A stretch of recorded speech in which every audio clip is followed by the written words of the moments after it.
shadows a long dash dotted narrow line primary indicated. लंबे dash वाले dotted पतली line मुख्य रूप से क्या दर्शाती है? क्वेश्चन में हमें क्या पूछा है कि जो लंबे डैश वाले डॉटेड थिन लाइन होते हैं, मतलब नैरो लाइन होते हैं, उसका मुख्य रूप से क्या दर्शाती है हमें? इसके लिए पहला ऑप्शन है विजिबल आउटलाइन, दूसरा हिडन एजेस, तीसरा centre line and lines of symmetry, चौथा ऑप्शन है कटिंग प्लेन्स। तो हमें क्वेश्चन में जो पूछा गया था कि long dash dot narrow line मुख्य रूप से क्या दर्शाती है, तो इसका आंसर है option number C, center line and line of symmetry. Next question, which part of the large divider ensures accuracy while measuring? माप करते समय सटीकता सुनिश्चित करने वाला लार्ज डिवाइडर का कौन सा हिस्सा है? जिसके लिए पहला ऑप्शन है नीडल पॉइंट्स, दूसरा पेंसिल होल्डर, तीसरा स्क्रू एडजस्टमेंट, चौथा हैंडल।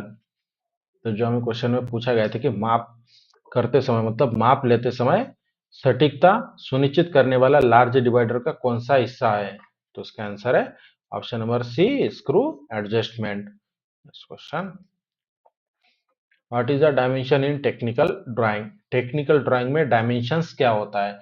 जैसे जो आईटीआई फील्ड है जिसमें हमने आपने पढ़ाई की है, तो वो हमारा क्या होता है, टेक्निकल फील्ड है।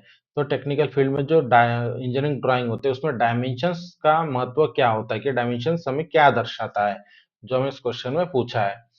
जिसके लिए पहला ऑप्शन है a symbol for surface finish, मतलब एक सरफेस फिनिश का सिंबल होता है। या फिर दूसरा अ ग्राफिकल लाइन विदाउट वैल्यू, मतलब बिना मान का लाइन। तीसरा अ numerical value with units show on drawing, मतलब ड्राइंग पर दर्शाया गया मात्रात्मक मान। या फिर चौथा a type of section view, मतलब सेक्शन व्यू का प्रकार। तो जो हमें इस क्वेश्चन में पूछा गया था कि टेक्निकल ड्राइंग में डायमेंशंस क्या होता है, तो इसका आंसर है option number C, a numerical value with unit show on a drawing, मतलब ड्राइंग पर दर्शाया गया मात्रात्मक मान होता है टेक्निकल ड्राइंग में डायमेंशंस।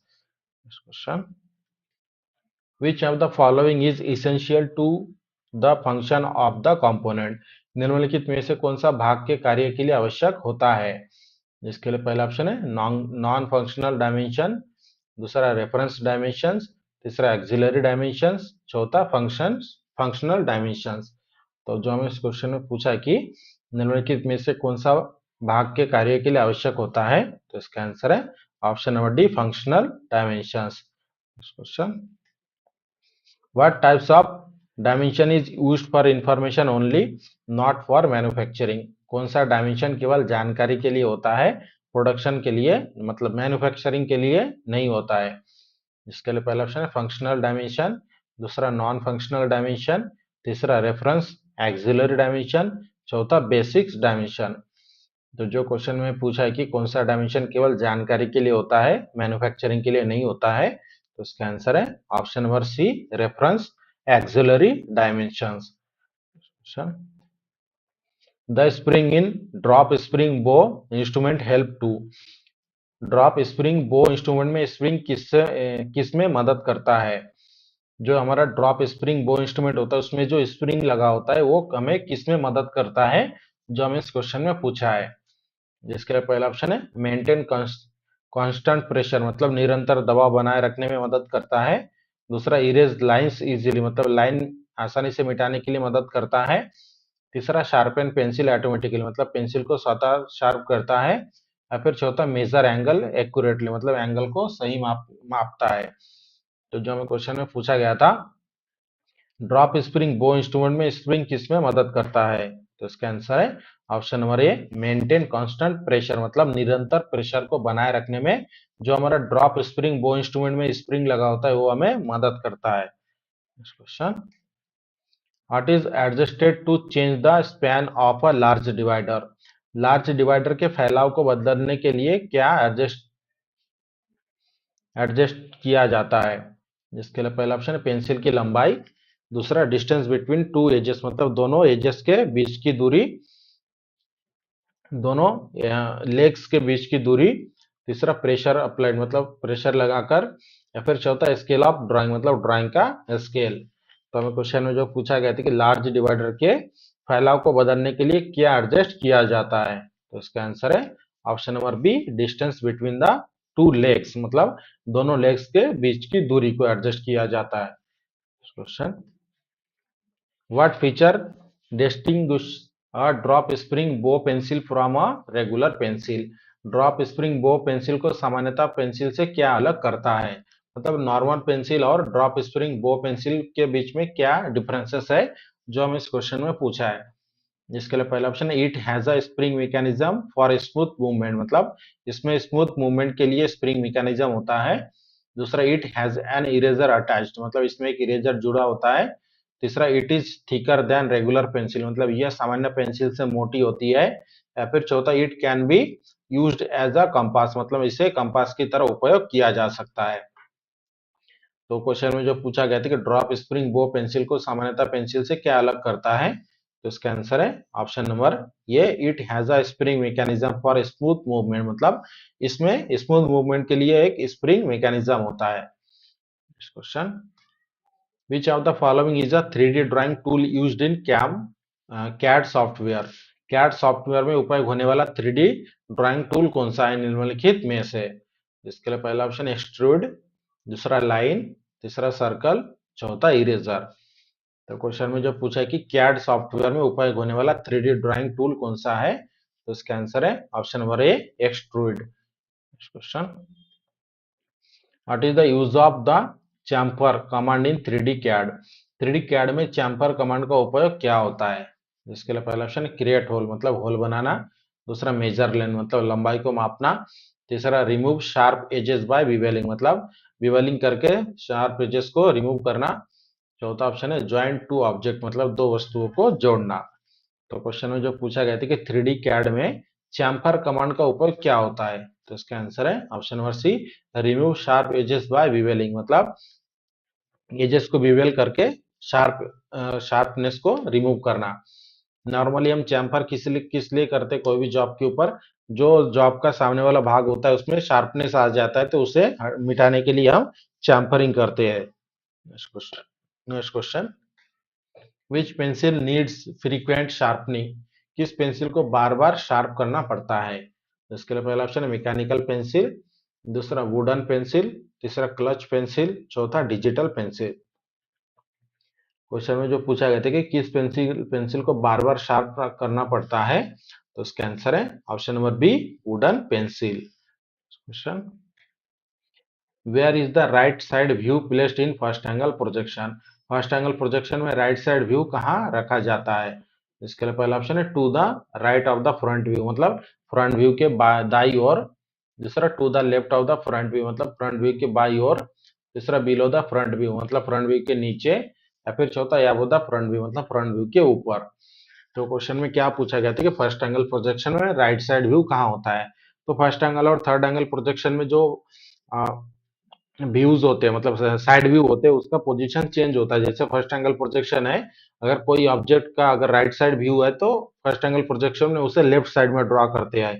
और अगर कोई ऑब्जेक्ट में फर्स्ट एंगल प्रोजेक्शन में कोई ऑब्जेक्ट अगर राइट हैंड साइड व्यू है तो उसका फर्स्ट एंगल प्रोजेक्शन में लेफ्ट हैंड में ड्रॉ करते हैं, मतलब चेंजेस होता है। राइट रहा तो लेफ्ट और लेफ्ट रहा तो राइट।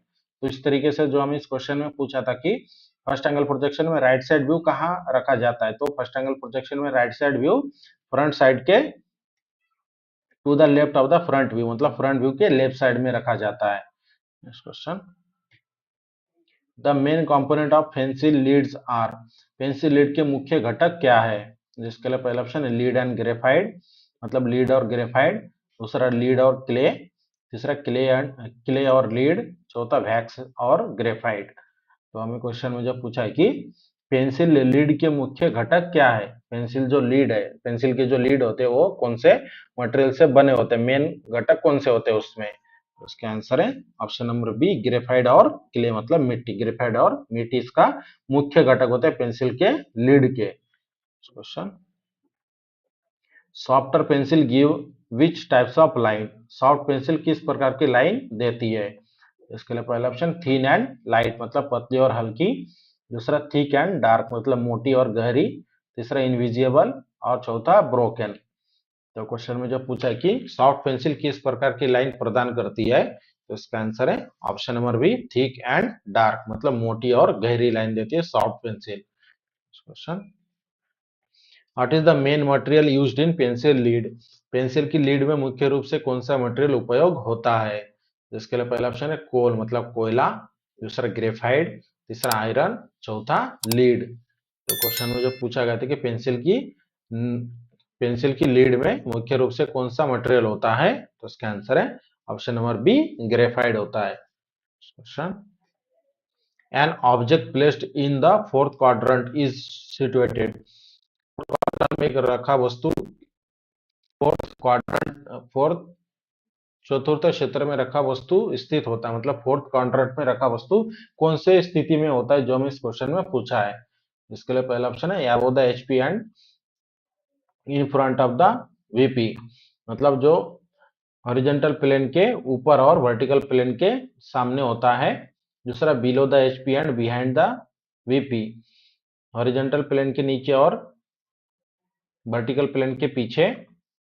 तीसरा ऑप्शन है above the HP and behind the VP, मतलब हॉरिजॉन्टल प्लेन के ऊपर और वर्टिकल प्लेन के पीछे। चौथा ऑप्शन है below the HP and in front of the BP, horizontal plane के नीचे और वर्टिकल प्लेन के सामने। तो हमें क्वेश्चन में जो पूछा गया था फोर्थ क्वाड्रेंट में रखा वस्तु कौन से स्थिति में होता है, तो इसका आंसर है option number D below the HP, मतलब हॉरिजॉन्टल प्लेन के नीचे और वर्टिकल प्लेन के सामने होता है। Question, what is the key difference in the placement of the projection plane between first angle and third angle projection? First angle और third angle projection में प्रोजेक्शन प्लेन की स्थिति में मुख्य अंतर क्या है? इसके लिए पहला ऑप्शन है in first angle the observer in between the object and the plane, मतलब फर्स्ट एंगल में ऑब्जर्वर वस्तु और प्लेन के बीच होता है। दूसरा ऑप्शन है in first angle the object is between the observer and the plane, मतलब फर्स्ट एंगल में ऑब्जर्वर और प्लेन के बीच होती है। तीसरा ऑप्शन है in third angle the object is between the observer and the plane, मतलब थर्ड एंगल में ऑब्जर्वर जो ऑब्जेक्ट होता है ऑब्जेक्ट ऑब्जर्वर और प्लेन के बीच होती है। और चौथा ऑप्शन है there is no difference in the placement of the plane, मतलब प्लेन की स्थिति में कोई अंतर नहीं होता है। तो क्वेश्चन में जो पूछा गया था कि फर्स्ट एंगल और थर्ड एंगल प्रोजेक्शन में प्रोजेक्शन प्लेन की स्थिति में मुख्य अंतर क्या है, तो इसका आंसर है option number B in first angle the object is between the observer and the plane, मतलब फर्स्ट एंगल में ऑब्जेक्ट ऑब्जर्वर और प्लेन के बीच होती है। Question, which types of scale is used when the drawing is smaller than the actual object? जब drawing actual object से छोटी हो तो किस प्रकार के स्केल का उपयोग होता है? जिसके लिए पहला ऑप्शन है एनालॉजी स्केल, दूसरा फुल स्केल, तीसरा रिडक्शन स्केल, चौथा प्रोपोर्शनल स्केल। तो जो हमें क्वेश्चन में पूछा है कि जब ड्राइंग एक्चुअल वस्तु से छोटी हो तो किस प्रकार का स्केल हम यूज करते हैं, तो इसका आंसर है option number B reduction scale. For example के लिए 1:2। Question, pencil lead are made of, pencil की लीड किससे बनती है? जिसके लिए पहला ऑप्शन है ग्रेफाइट और मिट्टी, दूसरा कार्बन और लकड़ी, तीसरा प्लास्टिक और लीड, चौथा चारकोल और रबर। तो हमें क्वेश्चन में जो पूछा है कि पेंसिल की लीड बनाने के लिए कौन से पेंसिल की लीड किससे बनती है, तो इसका आंसर है ऑप्शन नंबर ए ग्रेफाइट और मिट्टी से। Question, which pencil is preferred for drawing border line, border line को खींचने के लिए कौन से पेंसिल उपयुक्त होती है?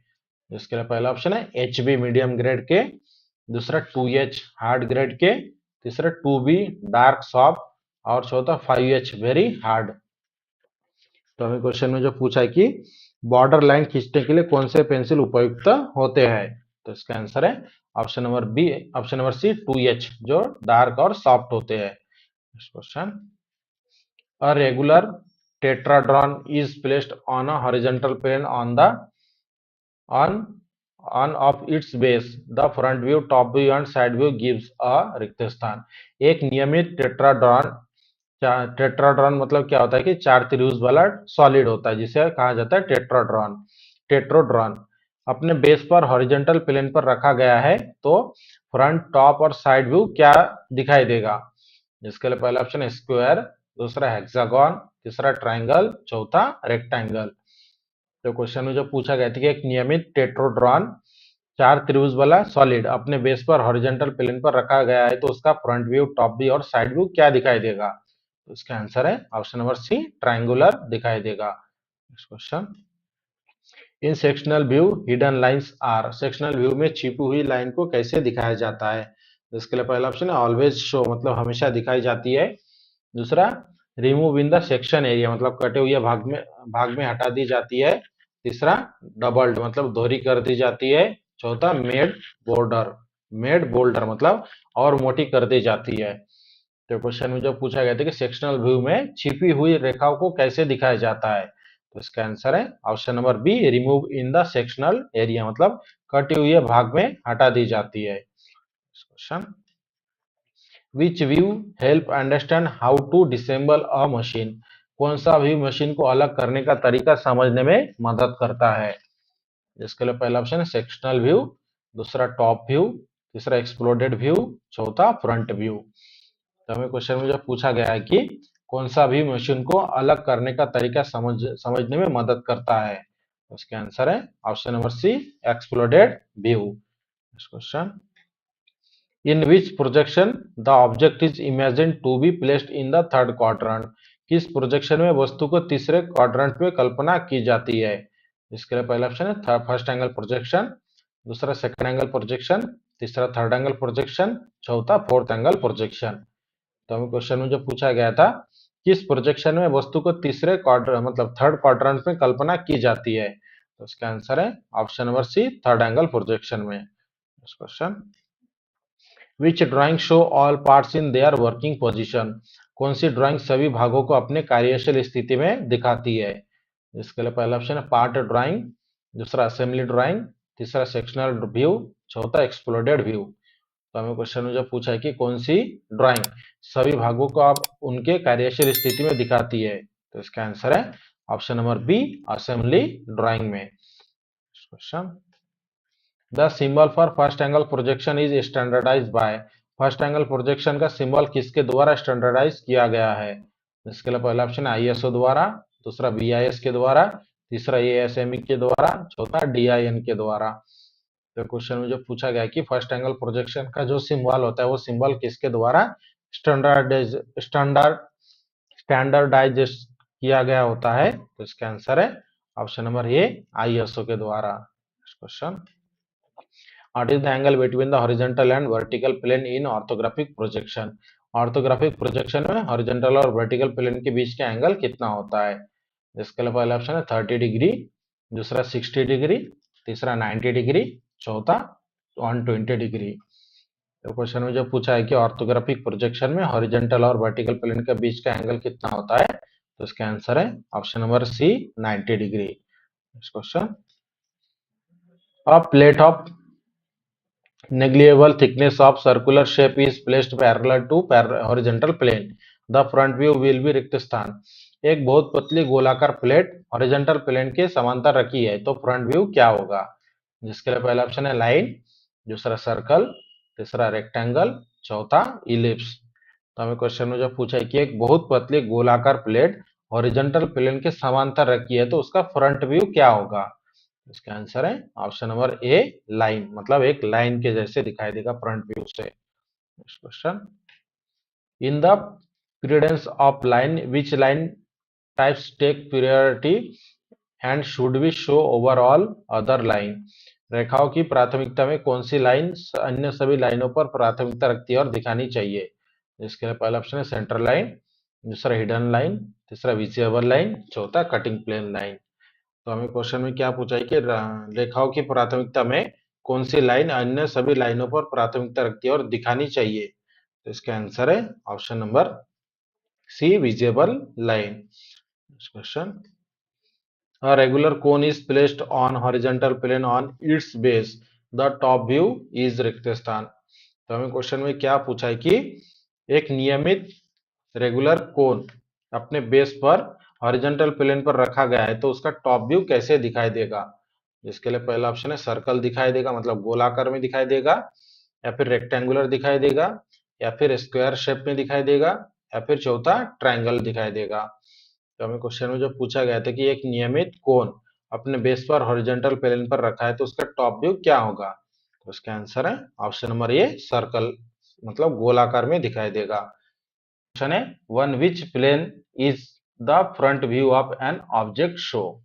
नीचे दिए गए किसी ऑब्जेक्ट का कौन से प्लेन का फ्रंट व्यू है, मतलब कौन से प्लेन में फ्रंट व्यू को रखा जाता है, जो हम इस क्वेश्चन में पूछा है।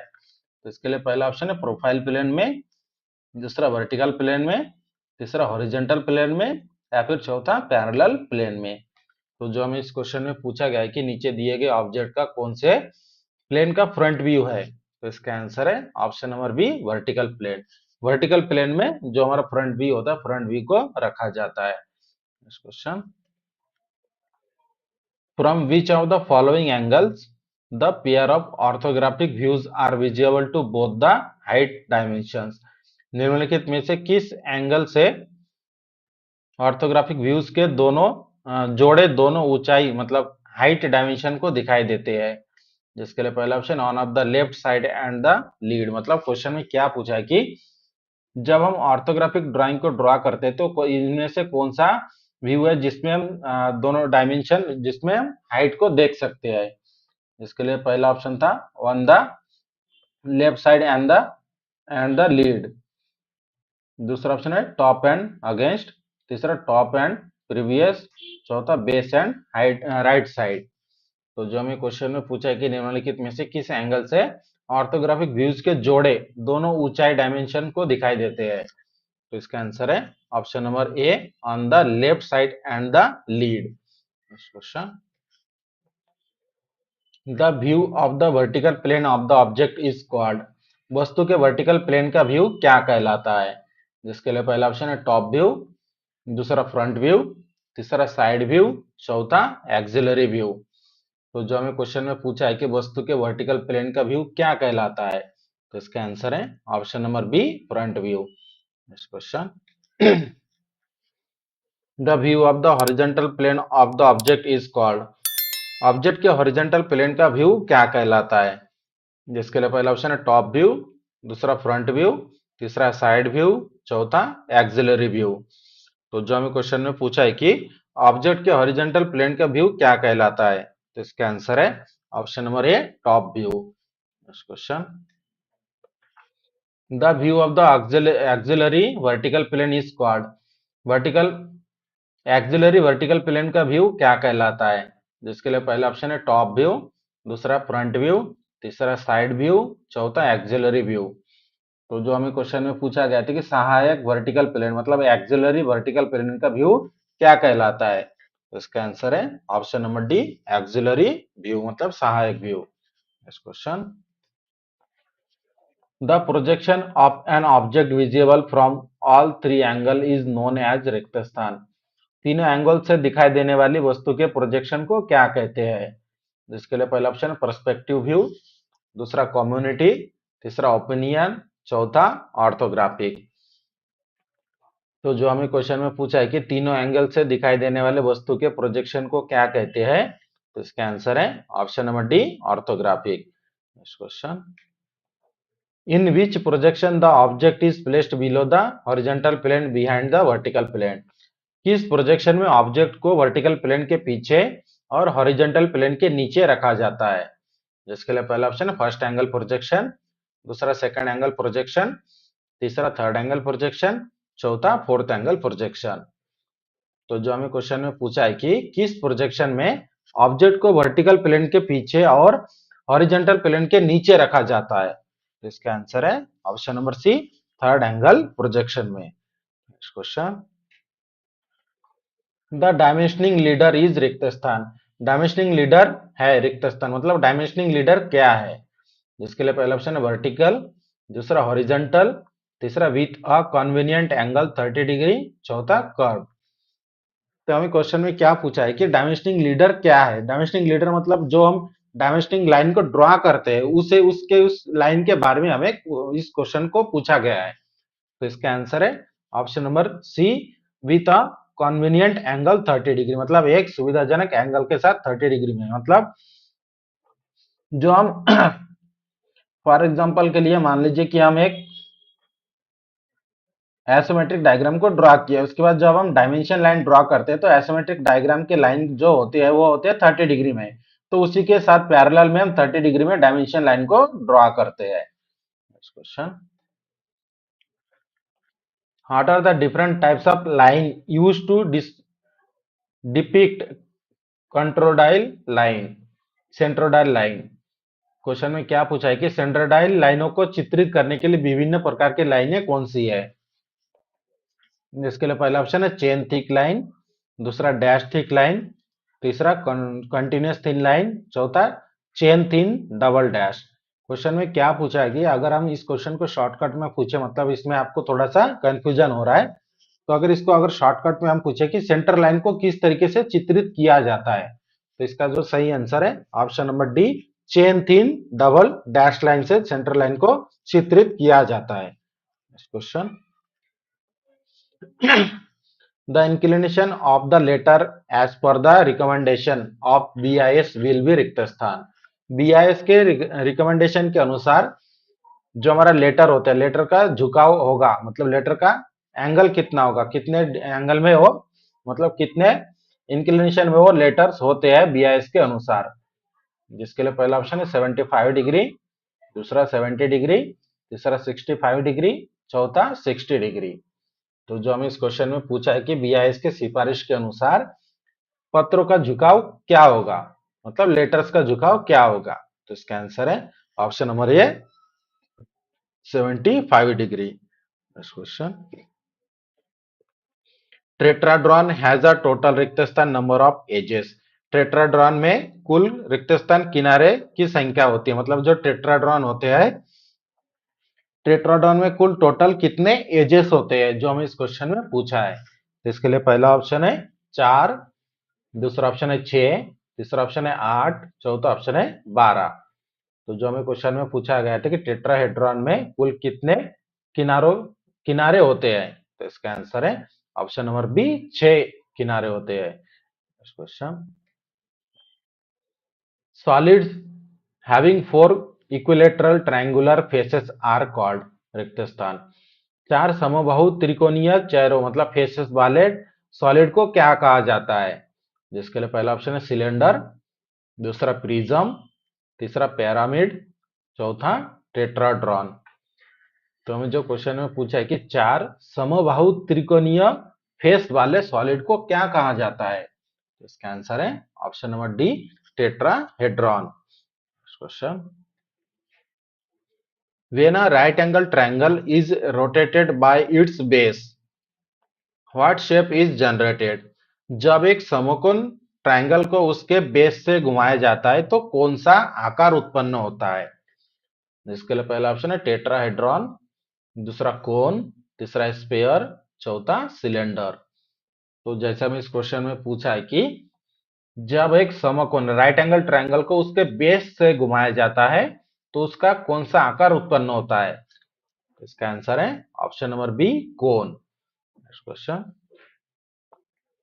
All vertical planes of pyramids are रिक्त स्थान। पिरामिड के सभी वर्टिकल प्लेन्स कैसे होते हैं। जिसके लिए पहला ऑप्शन है स्क्वायर, दूसरा रेक्टेंगल, तीसरा ट्रायंगल, चौथा नॉन ऑफ द अबव। तो जो हमें इस क्वेश्चन में पूछा गया कि पिरामिड के सभी वर्टिकल प्लेन्स कैसे होते हैं, तो इसका आंसर है ऑप्शन नंबर सी, ट्रायंगुलर होते हैं, मतलब ट्रायंगल शेप के होते हैं। Question, which of the following methods is used to draw an ellipse in isometric projection। हमें क्वेश्चन में क्या पूछा है कि आइसोमेट्रिक प्रोजेक्शन में इलिप्स ड्रॉ करने के लिए निम्नलिखित में से कौन सी विधि उपयोग की जाती है। जिसके लिए पहला ऑप्शन है 1 सेंटर मेथड, दूसरा 2 सेंटर मेथड, तीसरा 3 सेंटर मेथड, चौथा 4 सेंटर मेथड। तो जो हमें क्वेश्चन में पूछा गया था कि आइसोमेट्रिक प्रोजेक्शन में इलिप्स को ड्रॉ करने के लिए निम्नलिखित में से कौन सी विधि उपयोग की जाती है, तो इसका आंसर है option number D, 4 centre method. Question, what should be the minimum distance between the dimension line and the outline. Dimension line और आउटलाइन के बीच न्यूनतम दूरी क्या होनी चाहिए।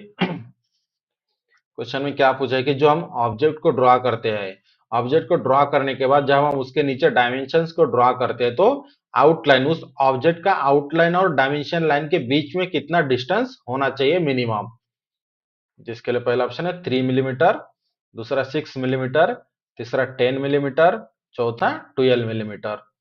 तो जो हमें क्वेश्चन में पूछा गया था कि डायमेंशन लाइन और आउटलाइन के बीच न्यूनतम दूरी क्या होनी चाहिए, तो इसका आंसर है option number C 10 millimetre. Question, A short break line is used to depict रिक्त स्थान। एक शॉर्ट ब्रेक लाइन का उपयोग चित्रित करने के लिए किया जाता है, मतलब किसे चित्रित करने के लिए एक शॉर्ट ब्रेक लाइन का उपयोग हम करते हैं, किसे दर्शाने के लिए हम एक शॉर्ट ब्रेक लाइन का उपयोग करते हैं। शॉर्टकट में क्वेश्चन को आप इस तरीके से ले सकते हैं कि हम किसे दर्शाने के लिए एक शॉर्ट ब्रेक लाइन का उपयोग करते हैं। इसके लिए पहला ऑप्शन है ब्रोकन पार्ट, मतलब टूटा हुआ हिस्सा को दिखाने के लिए। दूसरा, part is to be broken, मतलब भाग को तोड़ा जाता है तब उसे दिखाने के लिए। या फिर तीसरा, long part of uniform cross section, मतलब यूनिफॉर्म क्रॉस सेक्शन का लंबा हिस्सा को दिखाने के लिए। या फिर चौथा, abbreviation of non human cross section, मतलब नॉन ह्यूमन क्रॉस सेक्शन का संक्षिप्त नाम। तो जो हमें क्वेश्चन में पूछा है कि एक छोटी ब्रेक, मतलब एक शॉर्ट ब्रेक लाइन का उपयोग किसे दर्शाने के लिए किया जाता है, तो इसका आंसर है option number B, part is to be broken, मतलब भाग को जहां से तोड़ा जाना है उसे दिखाने के लिए हम एक शॉर्ट ब्रेक लाइन का उपयोग करके दिखाते हैं।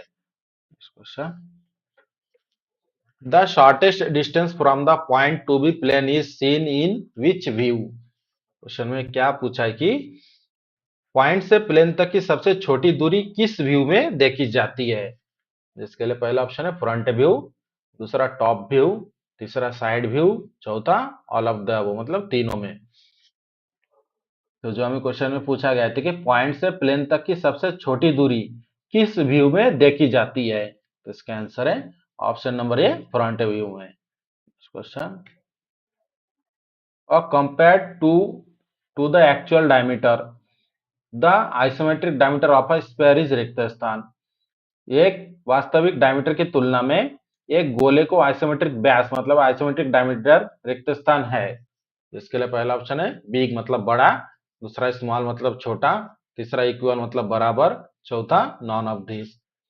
तो जो हमें क्वेश्चन में पूछा गया था कि एक्चुअल डायमीटर की तुलना में एक सर्कल का, मतलब एक स्फीयर का आइसोमेट्रिक डायमीटर क्या है, तो इसका आंसर है ऑप्शन नंबर सी, इक्वल होता है। एक एक्चुअल डायमीटर की तुलना में एक स्फीयर का आइसोमेट्रिक डायमीटर भी बराबर ही होता है। Next question, the lines of an isometric drawing that are not parallel to the isometric axis are called रिक्त स्थान। एक आइसोमेट्रिक ड्राइंग की लाइंस जो आइसोमेट्रिक एक्सिस के समांतर नहीं है उन्हें क्या कहा जाता है, जिसके लिए पहला ऑप्शन है ट्रिमेट्रिक लाइंस, दूसरा नॉन कॉम्प्लीमेंट्री लाइन, तीसरा मैटिंग व्यू लाइन, चौथा ड्यूअल लाइन। तो जो हमें क्वेश्चन में पूछा गया है कि एक आइसोमेट्रिक ड्राइंग के लाइंस जो आइसोमेट्रिक एक्सिस के समांतर नहीं है उन्हें क्या कहा जाता है, इसका आंसर है option number B, non complementary lines. Question, non content non contemporary line. Question, the planes parallel to any one of the two lines of symmetry are called रिक्त स्थान प्लेन। समरूपता की दो लाइनों में से किसी एक के समांतर प्लेन्स को रिक्त स्थान प्लेन्स कहा जाता है, जिसके लिए पहला ऑप्शन है पैरेलल प्लेन, दूसरा असिस्टेंस, तीसरा सिमेट्री, चौथा स्लैंट, मतलब ऑब्लिक। तो जो हमें क्वेश्चन में पूछा गया था कि समरूपता की दो लाइनों में से किसी एक के समांतर प्लेन्स को कौन सा प्लेन कहा जाता है, तो इसका आंसर है option number A, parallel planes कहा जाता है। Question, which letters are used by engineer on a drawing sheet. एक ड्राइंग शीट पर इंजीनियरों द्वारा कौन से लेटर्स का उपयोग किया जाता है, जिसके लिए पहला ऑप्शन है गोथिक लेटर्स, दूसरा रोमन लेटर्स, तीसरा सिंगल स्ट्रोक लेटर, चौथा लोअर केस लेटर। तो जो हमें क्वेश्चन में पूछा गया था कि एक ड्राइंग शीट पर इंजीनियरों द्वारा कौन से लेटर का उपयोग किया जाता है, इसका आंसर है option number C, single stroke letter. Question, one which graph paper is an oblique line at 30 degree made. Question में क्या पूछा है कि 30 डिग्री पर ऑब्लिक लाइन किस ग्राफ पेपर पर बनाई जाती है? जिसके लिए पहला ऑप्शन है ऑन आइसोमेट्रिक पेपर, दूसरा स्क्वायर पेपर, तीसरा बिग ड्राइंग पेपर, चौथा नोट ऑन बुक पेपर। तो जो हमें इस क्वेश्चन में पूछा है कि 30 डिग्री पर ऑब्लिक लाइन किस ग्राफ पेपर पर बनाई जाती है, तो इसका आंसर है option number A on isometric paper, मतलब आइसोमेट्रिक पेपर पर। Next question, what is the total number of various grade of pencil used in engineering drawing? Engineering drawing में उपयोग किए जाने वाले पेंसिल के विभिन्न ग्रेडों की कुल संख्या कितनी है, मतलब टोटल कितने ग्रेड्स के पेंसिल हम इंजीनियरिंग ड्राइंग में यूज करते हैं? जिसके लिए पहला ऑप्शन 18, दूसरा 16, तीसरा 12, चौथा 9।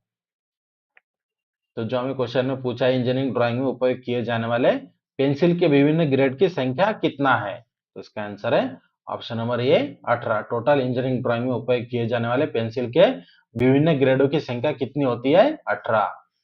Question, What type of pencil grade is usually used for written work?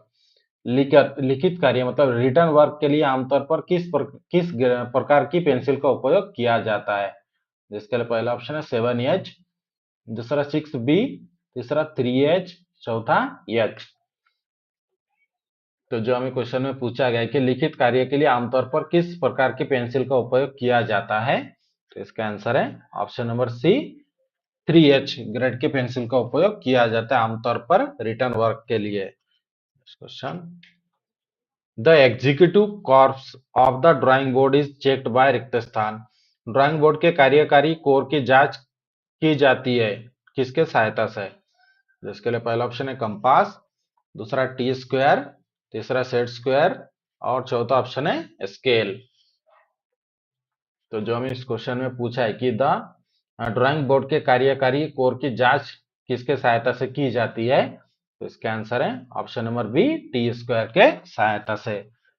Question, which scale is used when length are in 3 consecutive units? जब लंबाई लगातार 3 यूनिट्स में होती है तो किस स्केल का उपयोग किया जाता है? जिसके लिए पहला ऑप्शन है प्लेन स्केल, दूसरा वर्टिकल स्केल, तीसरा डायगोनल स्केल, चौथा वर्नियर स्केल। तो जो हमें इस क्वेश्चन में पूछा है कि जब लगातार लंबाई 3 यूनिट्स में होती है तो किस स्केल का उपयोग किया जाता है, तो इसका आंसर है option number C diagonal scale का उपयोग किया जाता है। Next question, in which category does 3B, 4B and 7B pencil fall? 3B, 4B और 7B पेंसिल किस ग्रेड में मतलब किस कैटेगरी में आते हैं? जिसके लिए पहला ऑप्शन है हार्ड पेंसिल, दूसरा मीडियम पेंसिल, तीसरा सॉफ्ट पेंसिल, चौथा नॉन ऑफ दिस अबव। तो जो हमें इस क्वेश्चन में पूछा है कि 3B, 4B और 7B पेंसिल किस ग्रेड में किस कैटेगरी में आते हैं, तो इसका आंसर है option number C soft pencil के कैटेगरी में आते हैं 3B, 4B और 7B pencil. Question, according to ISI a quarter of the imperial board size should be रिक्त स्थान। ISI के अनुसार इंपीरियल बोर्ड साइज का 1/4 हिस्सा कितना होना चाहिए? जिसके लिए पहला ऑप्शन है 457 इंटू 305 मिलीमीटर, दूसरा 610 इंटू 457 मिलीमीटर, तीसरा 813 इंटू 610 मिलीमीटर, चौथा 1067 इंटू 762 मिलीमीटर। तो जो हमें इस क्वेश्चन में पूछा है कि ISI के अनुसार इंपीरियल बोर्ड का आकार 1/4 हिस्सा कितना होना चाहिए, तो इसका आंसर है option number A 457 into 305 millimetre. Question, if a plane is the front view of a square then its isometric view is रिक्त स्थान। यदि प्लेन स्क्वायर का सामने मतलब यदि प्लेन स्क्वायर का फ्रंट व्यू का दृश्य है मतलब व्यू है तो उसका आइसोमेट्रिक व्यू क्या होगा? इसके लिए पहला ऑप्शन है क्लास, दूसरा ट्रेपेजॉइडल, तीसरा रेक्टेंगल, चौथा पैरेललोग्राम मतलब पैरेलल क्वाड्रिलेटरल। तो जो हमें क्वेश्चन में पूछा गया था कि यदि एक स्क्वायर का फ्रंट व्यू है तो उसका आइसोमेट्रिक व्यू क्या होगा? तो इसका आंसर है ऑप्शन नंबर डी, पैरेललोग्राम, मतलब पैरेलल क्वाड्रिलेटरल, समांतर चतुर्भुज। Which is a narrow continuous line with a arrowhead on the one end and a dot on the other? कौन सी लाइन पर कौन सी लाइन कौन सी लाइन पर सिरे पर एरोहेड और दूसरे सिरे पर पॉइंट वाली पतली निरंतर लाइन होती है, उसे क्या कहा जाता है? जिसके लिए पहला ऑप्शन है नोड, दूसरा एक्सटेंशन लाइन, तीसरा लीडर लाइन, चौथा डायमेंशन लाइन। तो जो हमें क्वेश्चन में पूछा गया था कि कौन सी लाइन एक हेड पर एरोहेड और दूसरे हेड पर पॉइंट वाली कंटिन्यूअस थिन लाइन होती है, तो इसका आंसर है option number C, leader line. Question, the untrimmed dimensions of a sheet are 240 mm into 330 mm. What is the sheet size? एक शीट के अनट्रिम डायमेंशंस जो 240 इंटू 330 मिलीमीटर है, तो उस शीट का टोटल साइज क्या होगा? इसके लिए पहला ऑप्शन है A1, दूसरा A3, तीसरा A5, चौथा A4। तो जो हम इस क्वेश्चन में पूछा गया था कि एक शीट के अनट्रिम डायमेंशन 240 मिलीमीटर इंटू 330 मिलीमीटर है, तो शीट का टोटल साइज क्या है? तो इसका आंसर है option number D, A4 size sheet. Question, what are the recommended borders for sheet size A0 and A1 and A2, A3, A4 and A5 respectively? Sheet size A0 और A1 तथा A2, A3, A4 और A5 के लिए अनुशंसित border क्या है? जिसके लिए पहला ऑप्शन है 10 मिलीमीटर से 20 मिलीमीटर, दूसरा 15 से 20 मिलीमीटर, तीसरा 20 से 10 मिलीमीटर, चौथा 15 और 10 मिलीमीटर। तो जो हमें क्वेश्चन में पूछा गया था कि sheet size A0, A1, A2, A3, A4 और A5 के लिए स्टैंडर्ड मतलब रिकमेंडेड बॉर्डर साइज क्या है? तो इसका आंसर है option number C, 20 and 10 millimeter. Next question. Which line is a narrow continuous line with arrowhead at both end and is surrounded by extension lines? तो question में हमें क्या पूछा है कि कौन सी लाइन दोनों हेड पर एरोहेड वाली और थिन कंटिन्यूअस लाइन होती है जो एक्सटेंशन लाइनों से घिरी होती है, तो उसे क्या कहा जाता है? इसके लिए पहला ऑप्शन है डायमेंशन लाइन, दूसरा लीडर लाइन, तीसरा एक्सटेंशन लाइन, चौथा सेक्शन लाइन। तो जो हमें क्वेश्चन में पूछा है कि कौन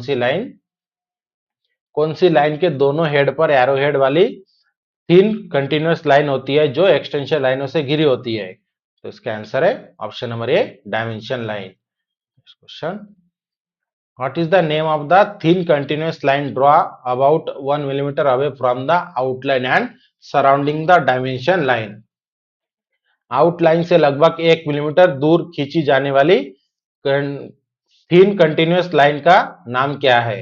जिसके लिए पहला ऑप्शन है डायमेंशन लाइन, दूसरा सेक्शन लाइन, तीसरा लीडर लाइन, चौथा एक्सटेंशन लाइन। तो जो हमें इस क्वेश्चन में पूछा गया था कि आउटलाइन से लगभग 1 मिलीमीटर दूर खींची जाने वाली थिन कंटिन्यूअस लाइन का नाम क्या है? तो इसका आंसर है option number D, extension line. Question, which types of arrowhead is used in engineering drawing? Engineering drawing में किस प्रकार के एरोहेड का उपयोग किया जाता है? जिसके लिए पहला ऑप्शन है ओपन 90 डिग्री, दूसरा स्मॉल ओपन सर्कल, तीसरा क्लोज एंड फिल, चौथा ऑब्लिक स्ट्रोक। तो जो इंजीनियरिंग ड्राइंग में एरोहेड होते हैं, तो एरोहेड के भी टाइप्स होते हैं। तो हमें इस क्वेश्चन में क्या पूछा है कि इंजीनियरिंग ड्राइंग में किस टाइप्स के एरोहेड का उपयोग किया जाता है? जनरली हम कौन से टाइप्स के एरोहेड का उपयोग करते हैं डायमेंशन लाइन के लिए, जो हमें इस क्वेश्चन में पूछा था? तो इसका आंसर है option number C, close and fill line, close and fill arrowhead. जब भी आपने डायमेंशन लाइन ड्रॉ किए होंगे तो उसके दोनों एंड में आपने देखोगे कि क्लोज और फिल मतलब डार्क होता है, जिसे कहा जाता है close and fill line, fill arrowhead. Question, what is visible on the top of the sheet after it has been folded? Sheet को मोड़ने के बाद उसके टॉप पर क्या दिखाई देता है? मतलब जो हमारा ड्राइंग शीट होता है, तो ड्राइंग शीट को जब हम फोल्ड करते हैं डायग्राम को ड्रॉ करने के बाद, तो फोल्ड करने के बाद उसके टॉप में क्या दिखाई देता है हमें, जो हमें इस क्वेश्चन में पूछा है? जिसके लिए पहला ऑप्शन है ड्राइंग, दूसरा डायमेंशंस, तीसरा टाइटल बॉक्स, चौथा अल्टरनेशन अल्ट्रेशन। तो जो हमें इस क्वेश्चन में पूछा गया है कि ड्राइंग शीट को फोल्ड करने के बाद उसके टॉप पर क्या दिखाई देता है, तो इसका आंसर है option number C, title box दिखाई देता है। कभी भी ध्यान में रखें, जो हम ड्राइंग शीट यूज करते हैं, जब उसे हम डायग्राम को ड्रॉ करके जब हम उसे सबमिट करते हैं, सबमिट करने के बाद जो उसे फोल्ड किया जाता है चार भागों में, और चार भागों में फोल्ड करने के बाद उसके टॉप में दिखाई देता है title box. Next question, what is the inclination of leader line in a drawing. Drawing में लीडर लाइन का इंक्लिनेशन कितना होना चाहिए, जिसके लिए पहला ऑप्शन है वर्टिकल, दूसरा हॉरिजॉन्टल, तीसरा लेस देन 30 डिग्री, चौथा ग्रेटर देन 30 डिग्री। तो जो हमें क्वेश्चन में पूछा गया था कि ड्राइंग में लीडर लाइन का इंक्लिनेशन कितना होना चाहिए, तो इसका आंसर है option number D, greater than 30 degree, मतलब 30 डिग्री से अधिक होना चाहिए। Next question, What should be written before the dimension value for a square cross section? Square cross section के डायमेंशन से पहले हमें क्या लिखा जाना चाहिए। मान लीजिए हमने ड्राइंग शीट में कोई स्क्वायर वस्तु हमने ड्रॉ किया है और हमें उसका डायमेंशन लिखना है, तो स्क्वायर वस्तु का डायमेंशन को लिखने के पहले उसके पहले क्या लिखा जाता है। इसके लिए पहला ऑप्शन है स्क्वायर, दूसरा ऑप्शन है एस क्यू, तीसरा capital S small Q dot, चौथा नथिंग। तो जो हमें क्वेश्चन में पूछा गया था कि स्क्वायर क्रॉस सेक्शन के डायमेंशन से पहले क्या लिखा जाता है, तो इसका आंसर है option number B, S Q लिखा जाता है। अगर स्क्वायर है तो एस क्यू लिखा जाता है, अगर ट्राइंगल है तो ट्राइंगल का जो शेप है होता है उसे दिखाया जाता है। Question, which of the following dimensioning rules is incorrect. निम्नलिखित में से कौन सा डायमेंशनिंग रूल गलत है। इसके लिए पहला ऑप्शन है unnecessary dimension should be avoided, मतलब अनावश्यक डायमेंशन नहीं देने चाहिए। दूसरा dimension line should not cross, मतलब डायमेंशन लाइन नहीं काटनी चाहिए। तीसरा dimension can be done anywhere, मतलब कहीं भी डायमेंशन दिया जा सकता है। या फिर चौथा hidden lines need no dimensions, मतलब छिपी हुई लाइनों को डायमेंशंस नहीं दिए जाते हैं। तो जो हमें इस क्वेश्चन में पूछा गया था, डायमेंशंस में से निम्नलिखित में से कौन सा डायमेंशंस का नियम नहीं है, गलत है। निम्नलिखित में से कौन सा डायमेंशंस का नियम गलत है, तो इसका आंसर है option number C, dimensions can be done anywhere, मतलब कहीं भी डायमेंशन दिया जा सकता है, ये डायमेंशन के नियम से गलत है। Next question, for unidirectional dimensioning which statement is incorrect. Unidirectional dimension विधि के लिए कौन सा कथन गलत है। जो यूनिडायरेक्शनल डायमेंशनिंग सिस्टम होते हैं उसके रिगार्डिंग निम्नलिखित में से कौन सा स्टेटमेंट गलत है, जो आपको पहचानना है। इसके लिए पहला ऑप्शन है horizontal line are not broken, मतलब हॉरिजॉन्टल लाइन नहीं तोड़ी जाती। दूसरा ऑप्शन है non horizontal line are broken, मतलब नॉन हॉरिजॉन्टल लाइन को तोड़ी जाती है। तीसरा dimension are read from right side, मतलब दाई ओर से डायमेंशन को पढ़े जाते हैं। या फिर चौथा यूज्ड फॉर लार्ज ड्राइंग, मतलब बड़े ड्राइंग में प्रयोग होते हैं। तो जो हमें इस क्वेश्चन में पूछा है कि यूनिडायरेक्शनल डायमेंशनिंग सिस्टम के लिए कौन सा कथन गलत है, तो इसका आंसर है option number C, dimensions are read from right side, मतलब डायमेंशन को दाई ओर से पढ़े जाता है, ये गलत है यूनिडायरेक्शनल डायमेंशन सिस्टम के regarding. Next question, in aligned dimensioning which statement is incorrect. Aligned dimensioning विधि में कौन सा कथन गलत है निम्नलिखित में से। जिसके लिए पहला ऑप्शन है mostly align system is used, मतलब अधिकतर अलाइन सिस्टम प्रयोग होती है। दूसरा dimensions are read from bottom और राइट, मतलब नीचे या दाई ओर से पढ़े जाते हैं डायमेंशंस को। तीसरा dimensions must lie with in 30 degree of vertical, मतलब 30 डिग्री क्षेत्र के भीतर होने चाहिए डायमेंशंस। या फिर चौथा dimensions are placed at middle और टॉप, मतलब जो डायमेंशंस होते हैं डायमेंशंस को बीच में या फिर ऊपर रखे जाते हैं। तो जो हम इस क्वेश्चन में पूछा गया था कि अलाइन डायमेंशनिंग सिस्टम में कौन सा कथन गलत है निम्नलिखित में से, तो इसका आंसर है option number C, dimension must lie within 30 degree of vertical, मतलब 30 डिग्री क्षेत्र के भीतर होने चाहिए डायमेंशन, यह कथन गलत है अलाइन डायमेंशनिंग सिस्टम के regarding. Next question, the length of an arrowhead should be how many times its width. Arrowhead की लंबाई उसकी चौड़ाई की कितनी गुना होनी चाहिए। जो हम एरोहेड यूज करते हैं डायमेंशन को दर्शाने के लिए, तो एरोहेड की लंबाई उसकी चौड़ाई की कितनी गुना होनी चाहिए। इसके लिए पहला ऑप्शन है 2 गुना, दूसरा बराबर होनी चाहिए, तीसरा उसका आधा होना चाहिए, चौथा 3 गुना होना चाहिए। तो जो हमें क्वेश्चन में पूछा है कि एरोहेड की लंबाई उसकी चौड़ाई की कितनी गुना होना चाहिए, तो इसका आंसर है ऑप्शन नंबर डी, 3 टाइम्स, मतलब 3 गुना होना चाहिए। एरोहेड की लंबाई उसकी चौड़ाई के 3 गुना होना चाहिए। Question, object we see normally belong to which types of projection. सामान्यतः दिखाई देने वाली ऑब्जेक्ट किस प्रोजेक्शन के अंतर्गत आती है। जिसके लिए पहला ऑप्शन है पर्सपेक्टिव प्रोजेक्शन, दूसरा ऑब्लिक प्रोजेक्शन, तीसरा एसोमेट्रिक प्रोजेक्शन, चौथा ऑर्थोग्राफिक प्रोजेक्शन। तो जो हमें क्वेश्चन में पूछा है कि सामान्यतः दिखाई देने वाली वस्तुएं किस प्रोजेक्शन के अंतर्गत आती है, तो इसका आंसर है option number A, perspective projection के अंदर आते हैं। Next question, which line is use to indicate surface cut in a sectional view. Sectional view में सरफेस को दिखाने के लिए कौन से लाइन का उपयोग किया जाता है। जिसके लिए पहला ऑप्शन है डायमेंशन लाइन, दूसरा सेक्शन लाइन, तीसरा लीडर लाइन, चौथा एक्सटेंशन लाइन। तो जो हमें क्वेश्चन में पूछा गया था कि सेक्शनल व्यू में सरफेस को दिखाने के लिए कौन सी लाइन का उपयोग किया जाता है, तो इसका आंसर है option number B, section line. Next question, which line indicate the extension of a feature for dimensioning. किस लाइन का उपयोग फीचर का विस्तार दिखाने के लिए किया जाता है। जिसके लिए पहला ऑप्शन है डायमेंशन लाइन, दूसरा एक्सटेंशन लाइन, तीसरा लीडर लाइन, चौथा सेक्शन लाइन। तो जो हमें क्वेश्चन में पूछा गया था कि किस लाइन का उपयोग फीचर का विस्तार दिखाने के लिए किया जाता है, तो इसका आंसर है option number B, extension line. Next question, which types of projection maintain true scale along all axis. कौन सा प्रोजेक्शन सभी एक्सिसों पर सही स्केल बनाए रखता है। जिसके लिए पहला ऑप्शन है पर्सपेक्टिव, दूसरा ऑब्लिक, तीसरा आइसोमेट्रिक, चौथा ऑर्थोग्राफिक। तो जो हमें क्वेश्चन में पूछा गया था कि कौन सा प्रोजेक्शन सभी एक्सिसों पर सही मतलब ट्रू स्केल बनाए रखता है, तो इसका आंसर है option number C, isometric projection. Next question, straight line that are traced from different point along an object counter to meet a plane are known as। एक प्लेन से मिलने के लिए किसी वस्तु के समोच्च के साथ अलग अलग बिंदुओं से खींची गई स्ट्रेट लाइनों को क्या कहते हैं।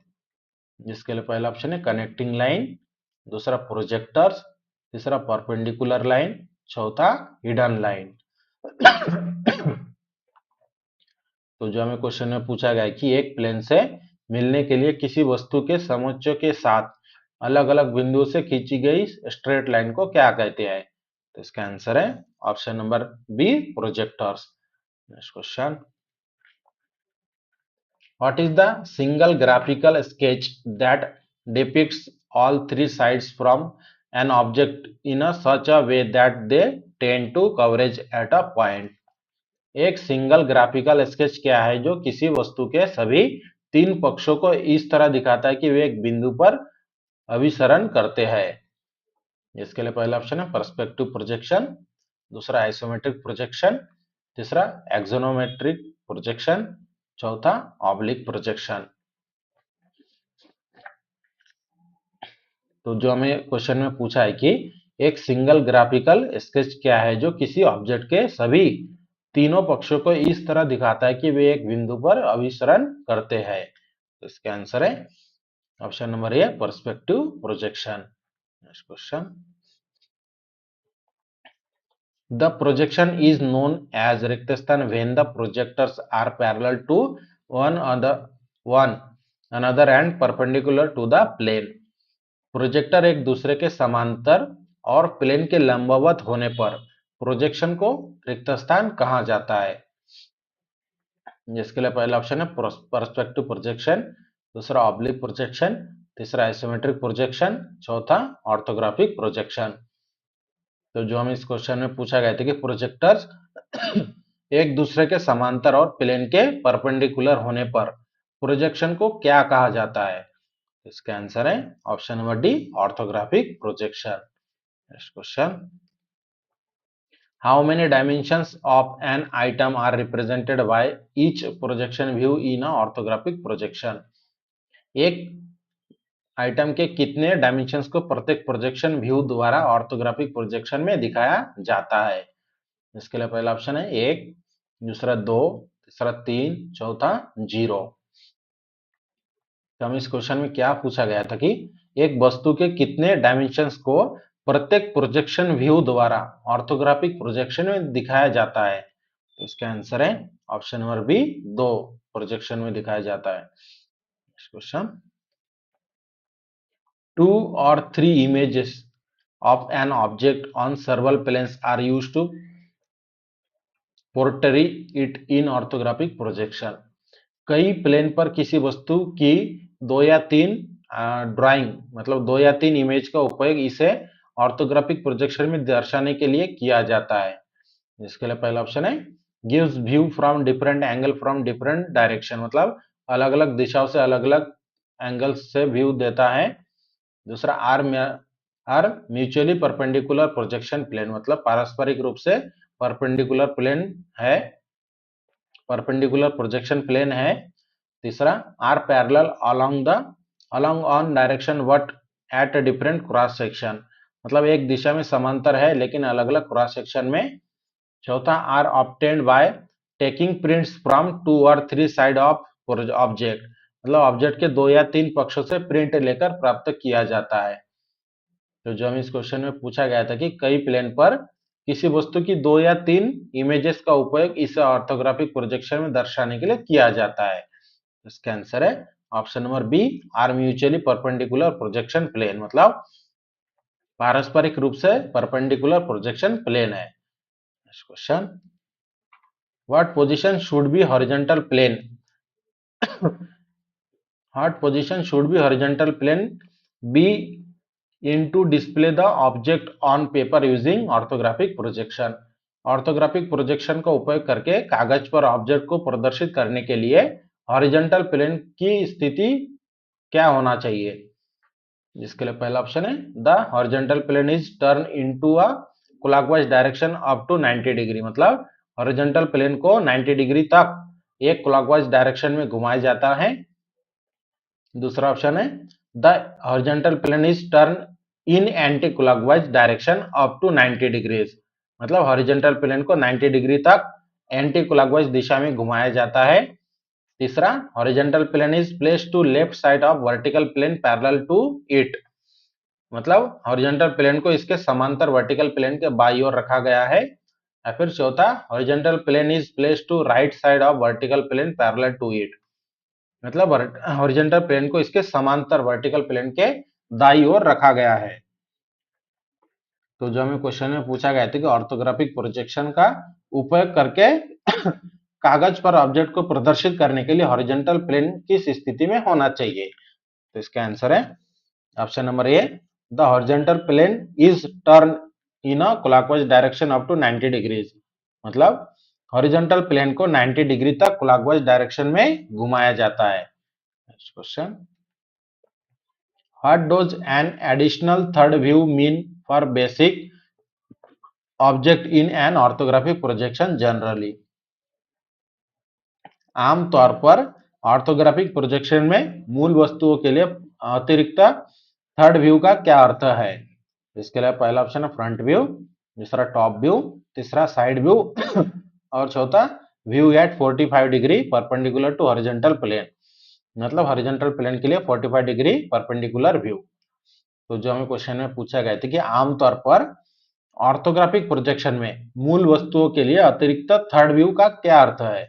इसका आंसर है option number C, side view.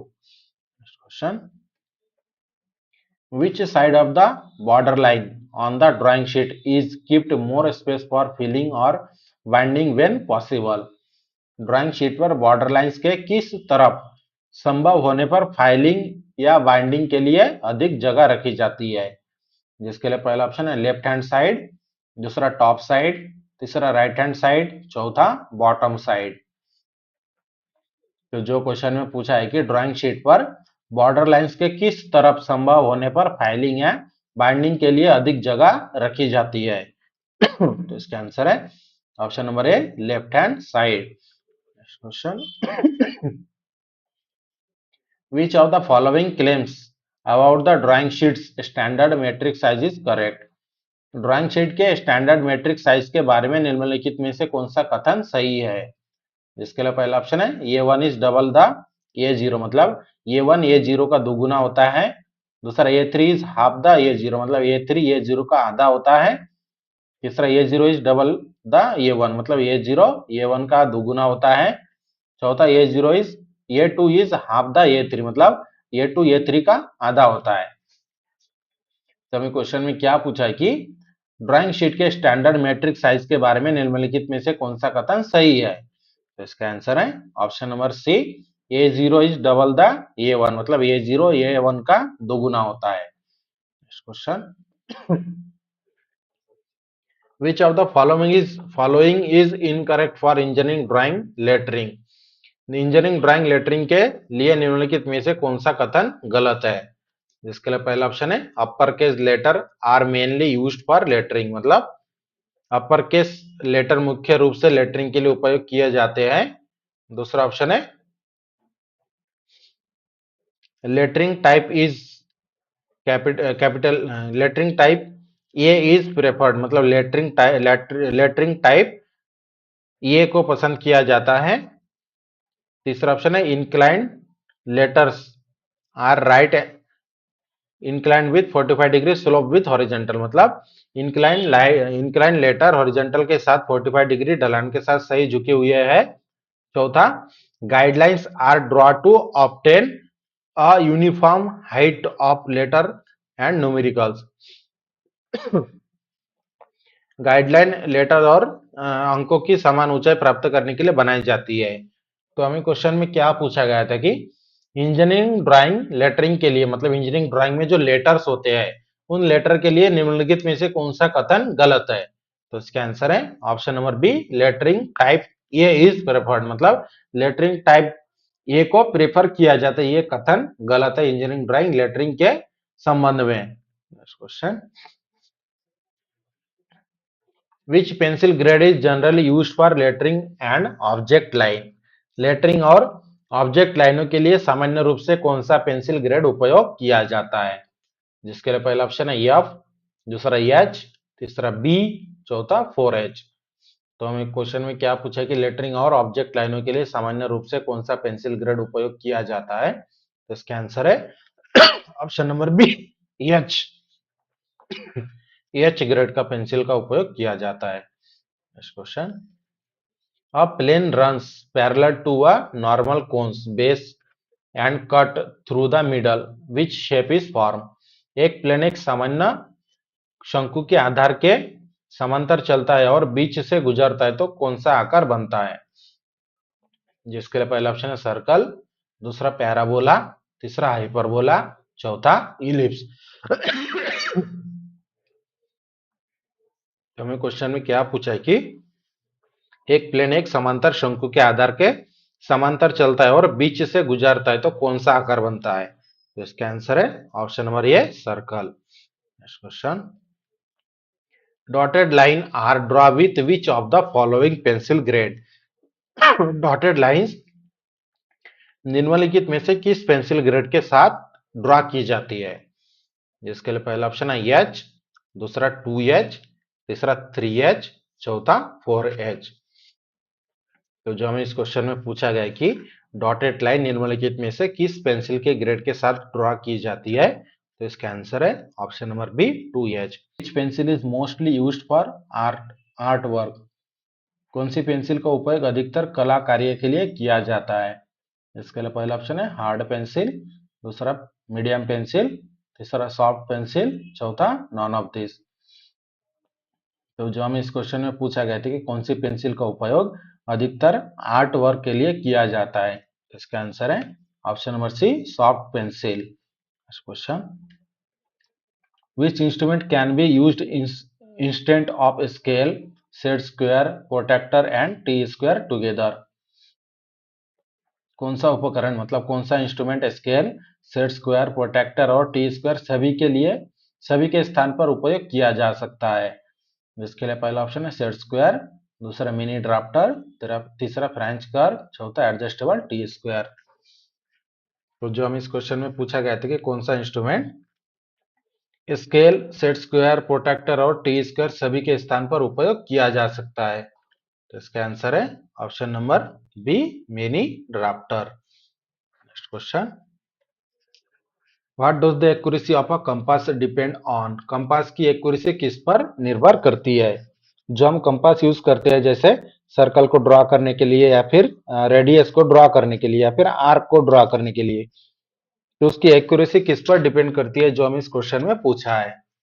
इसके लिए पहला ऑप्शन है लेंथ ऑफ द लेग मतलब लेग की लंबाई, दूसरा टिप ऑफ द लेग मतलब लेग की टिप, तीसरा टिप ऑफ द पेंसिल मतलब पेंसिल की टिप, और चौथा बोथ बी एंड सी मतलब टिप ऑफ द लेग और टिप ऑफ द पेंसिल। तो जो हमें क्वेश्चन में पूछा है कि कंपास की सटीकता मतलब कंपास की एक्यूरेसी किस पर निर्भर करती है, तो इसका आंसर है option number D, both B and C मतलब लेग की नोक और पेंसिल की नोक, इन दोनों पर डिपेंड करता है कंपास की accuracy. Next question, which pencil is used for making very fine and clean line? बहुत फाइन और क्लीन लाइन बनाने के लिए कौन से पेंसिल उपयोग किए जाते हैं? जिसके लिए पहला ऑप्शन है हार्ड पेंसिल, दूसरा मीडियम पेंसिल, तीसरा सॉफ्ट पेंसिल, चौथा none of this.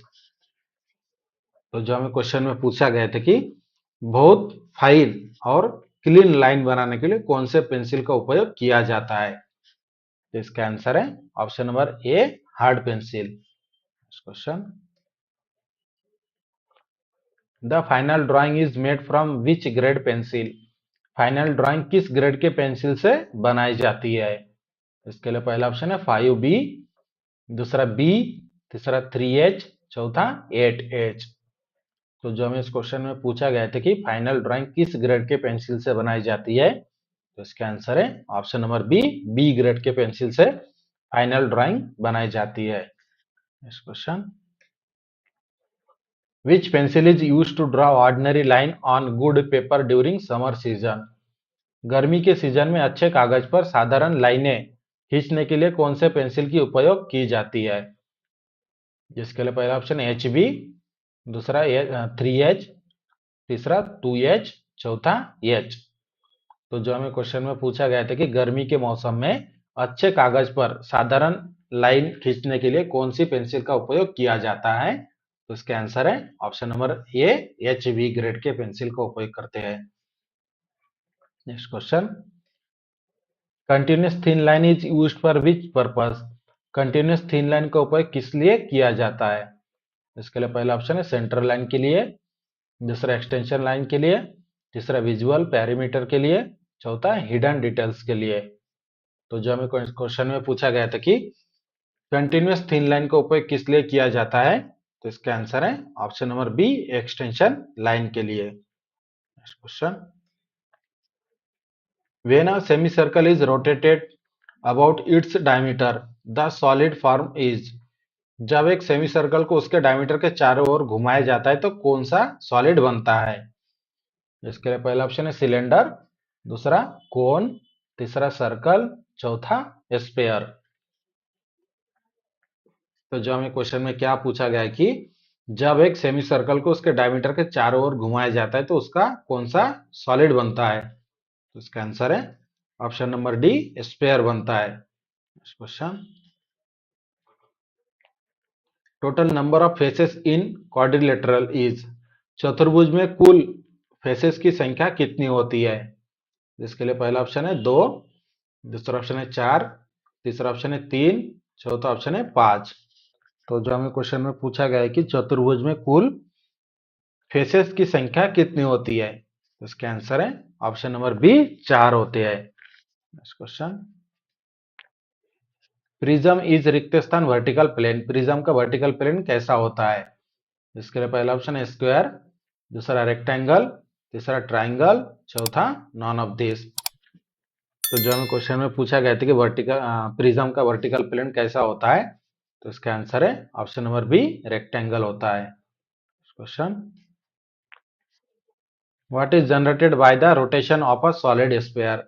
Solid sphere के रोटेशन से क्या उत्पन्न होता है? जिसके लिए पहला ऑप्शन है प्रिज्म, दूसरा ऑप्शन है कोन, तीसरा है रेक्टेंगल, चौथा सेमी सर्कल। तो जो क्वेश्चन में पूछा है कि सॉलिड स्फीयर के रोटेशन से क्या उत्पन्न होता है, तो इसका आंसर है option number D, semi circle. Question, solid having four equilateral triangle faces are called? चार समबाहु त्रिभुजाकार फलक वाले मतलब फेस वाले ठोस को क्या कहते हैं? जिसके लिए पहला ऑप्शन है सिलेंडर, दूसरा प्रिज्म, तीसरा पिरामिड, चौथा रेगुलर टेट्राड्रॉन। तो जो हमें क्वेश्चन में पूछा गया था कि चार समबाहु त्रिभुजाकार फेस वाले ठोस को क्या कहते हैं, तो इसका आंसर है ऑप्शन नंबर डी, रेगुलर टेट्राड्रॉन।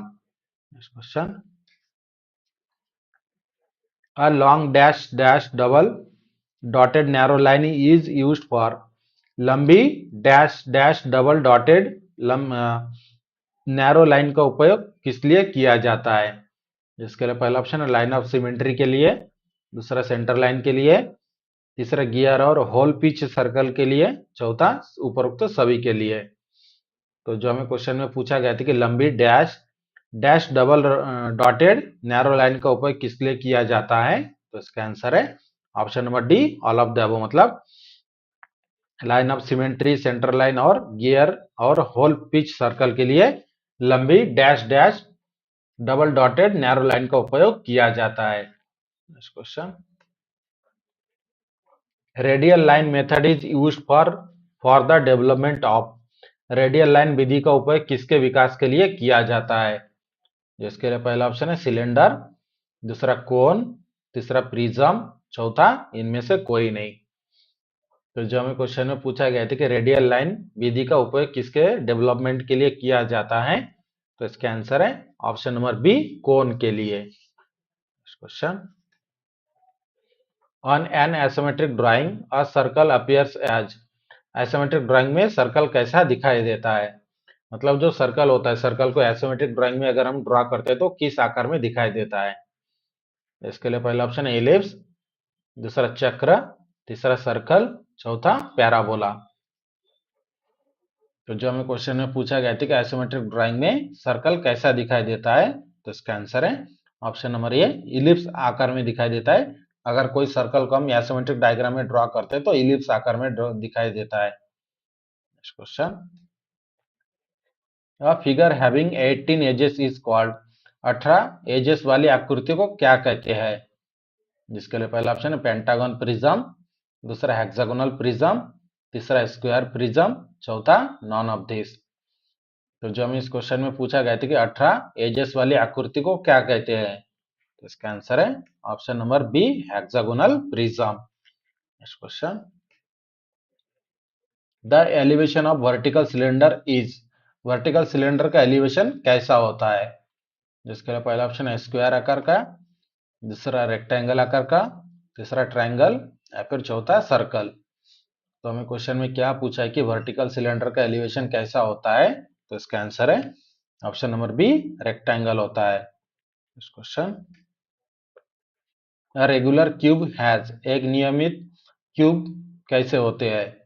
जिसके लिए पहला ऑप्शन है 12 इक्वल स्क्वायर फेसेस, मतलब 12 एक समान स्क्वायर फेस होते हैं।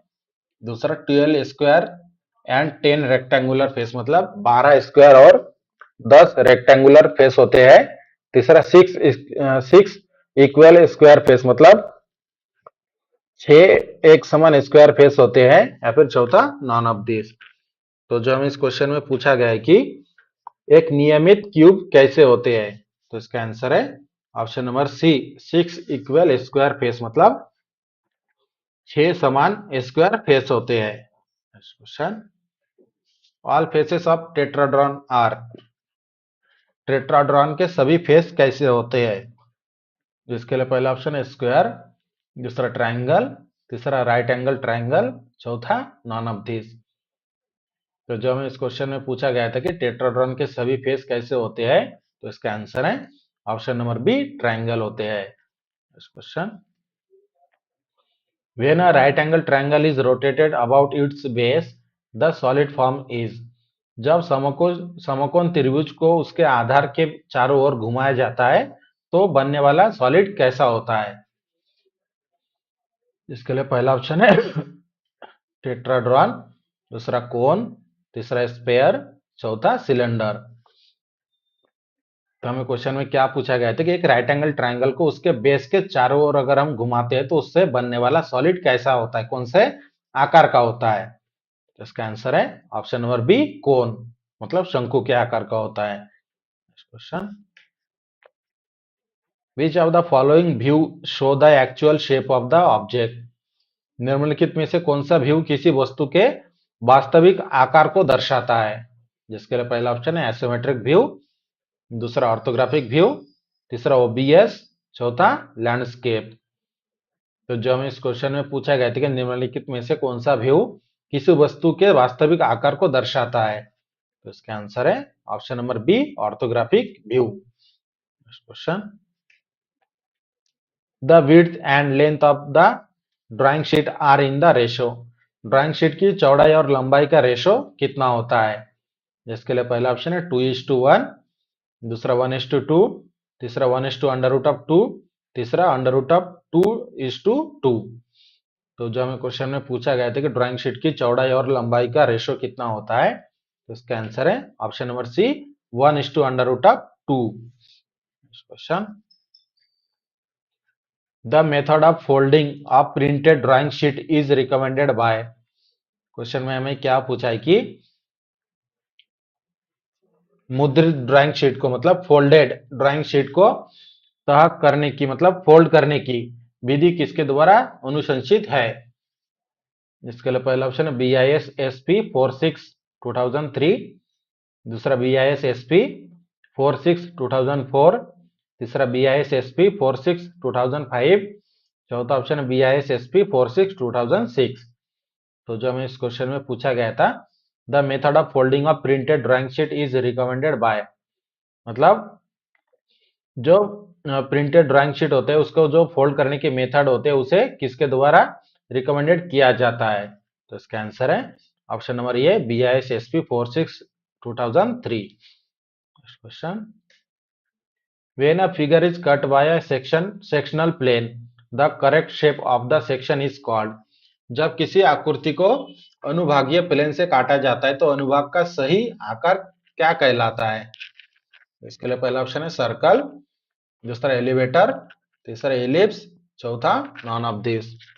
तो जो हमें इस क्वेश्चन में पूछा गया था जब किसी आकृति को उसके सेक्शनल प्लेन से काटा जाता है तो सेक्शन का सही आकार क्या कहलाता है। तो इसका आंसर है option number D none of this, मतलब ये उसे क्या कहा जाता है, ट्रू शेप ऑफ सेक्शन कहा जाता है।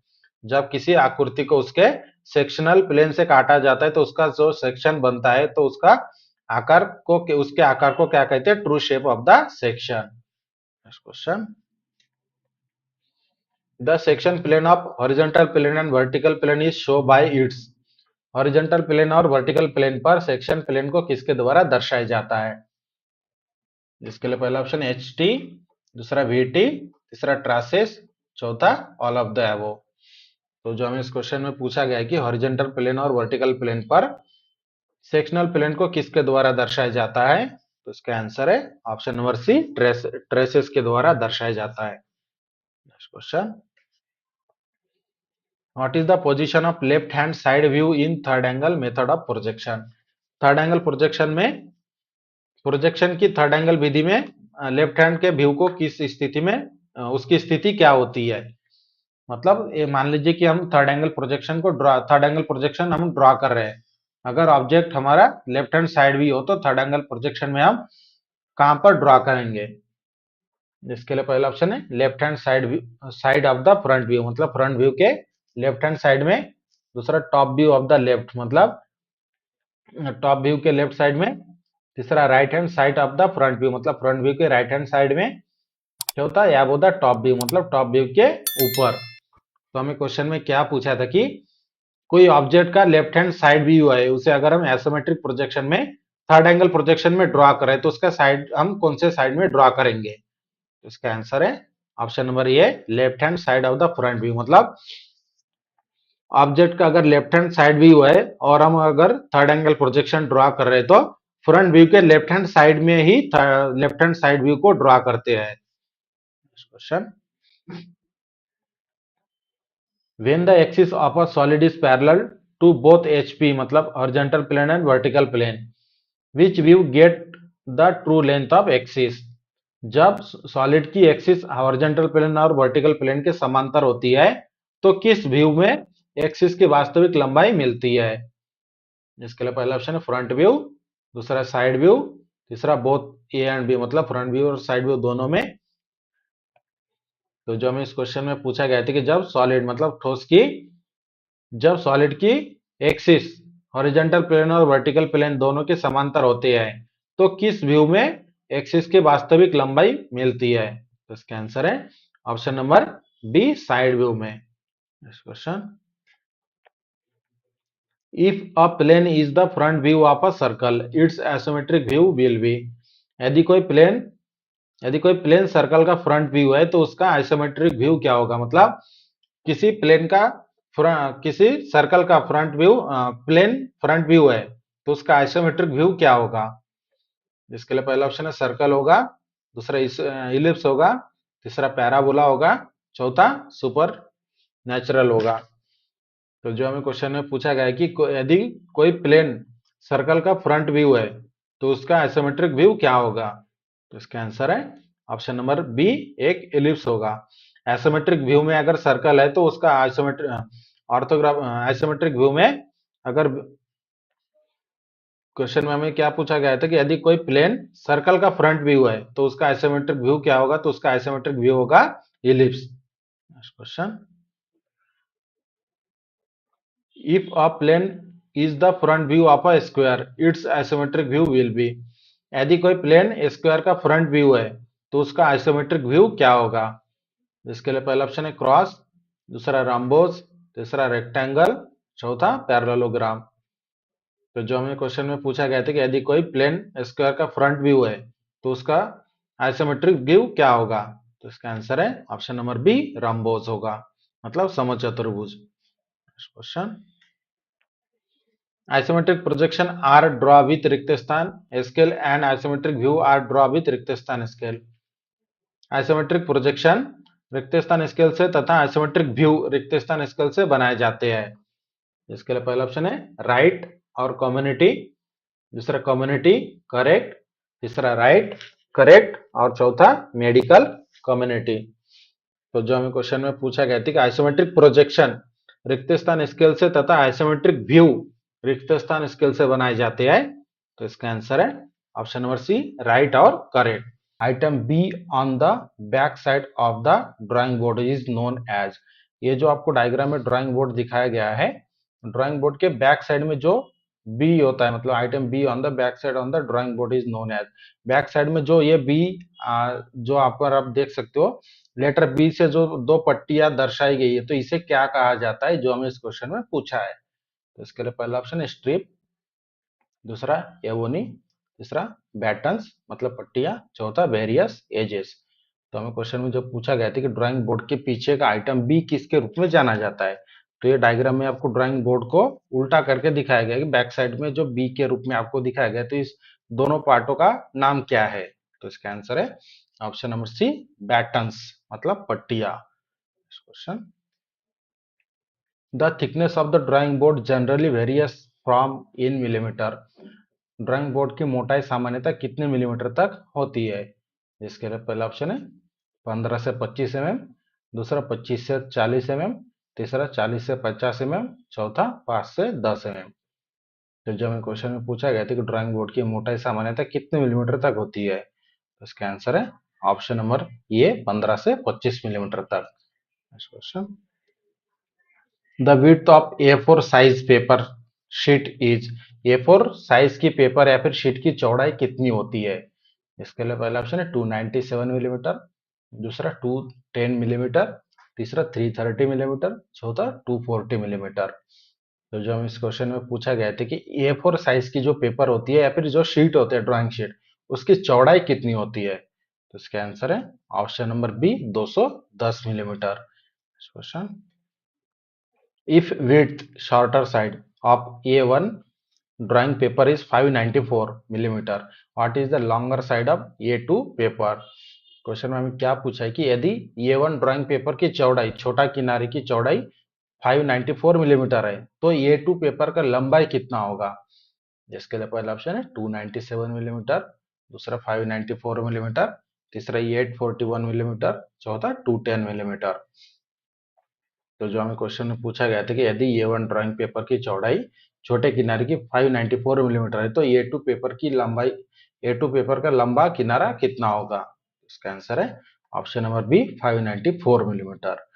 क्वेश्चन, A0 ड्राइंग शीट का लंबा किनारा कितना है? मतलब जो A0 ड्राइंग शीट होते हैं उसके लंबे साइड की लंबाई कितनी होती है, जो हमें इस क्वेश्चन में पूछा है।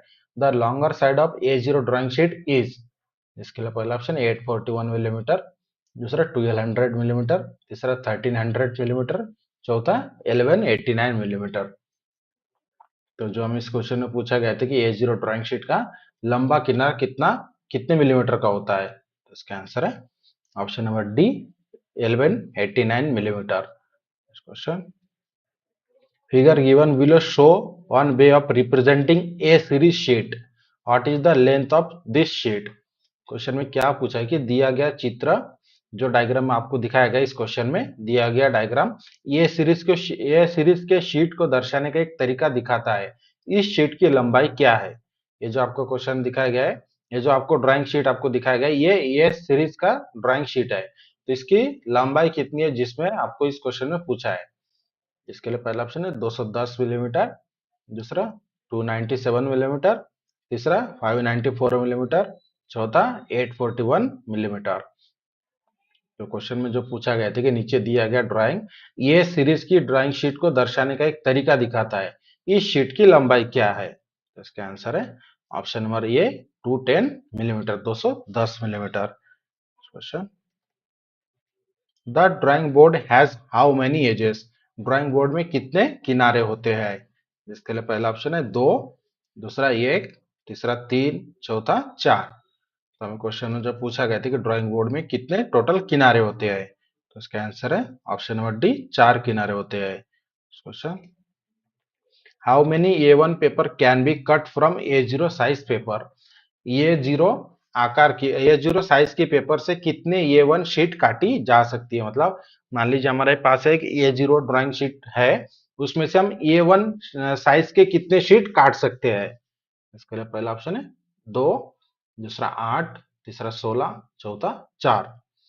तो जो हम इस क्वेश्चन में पूछा गया था कि A0 साइज के पेपर से कितने A1 शीट काटी जा सकती है, तो इसका आंसर है ऑप्शन नंबर ए 2 काटी जा सकती है।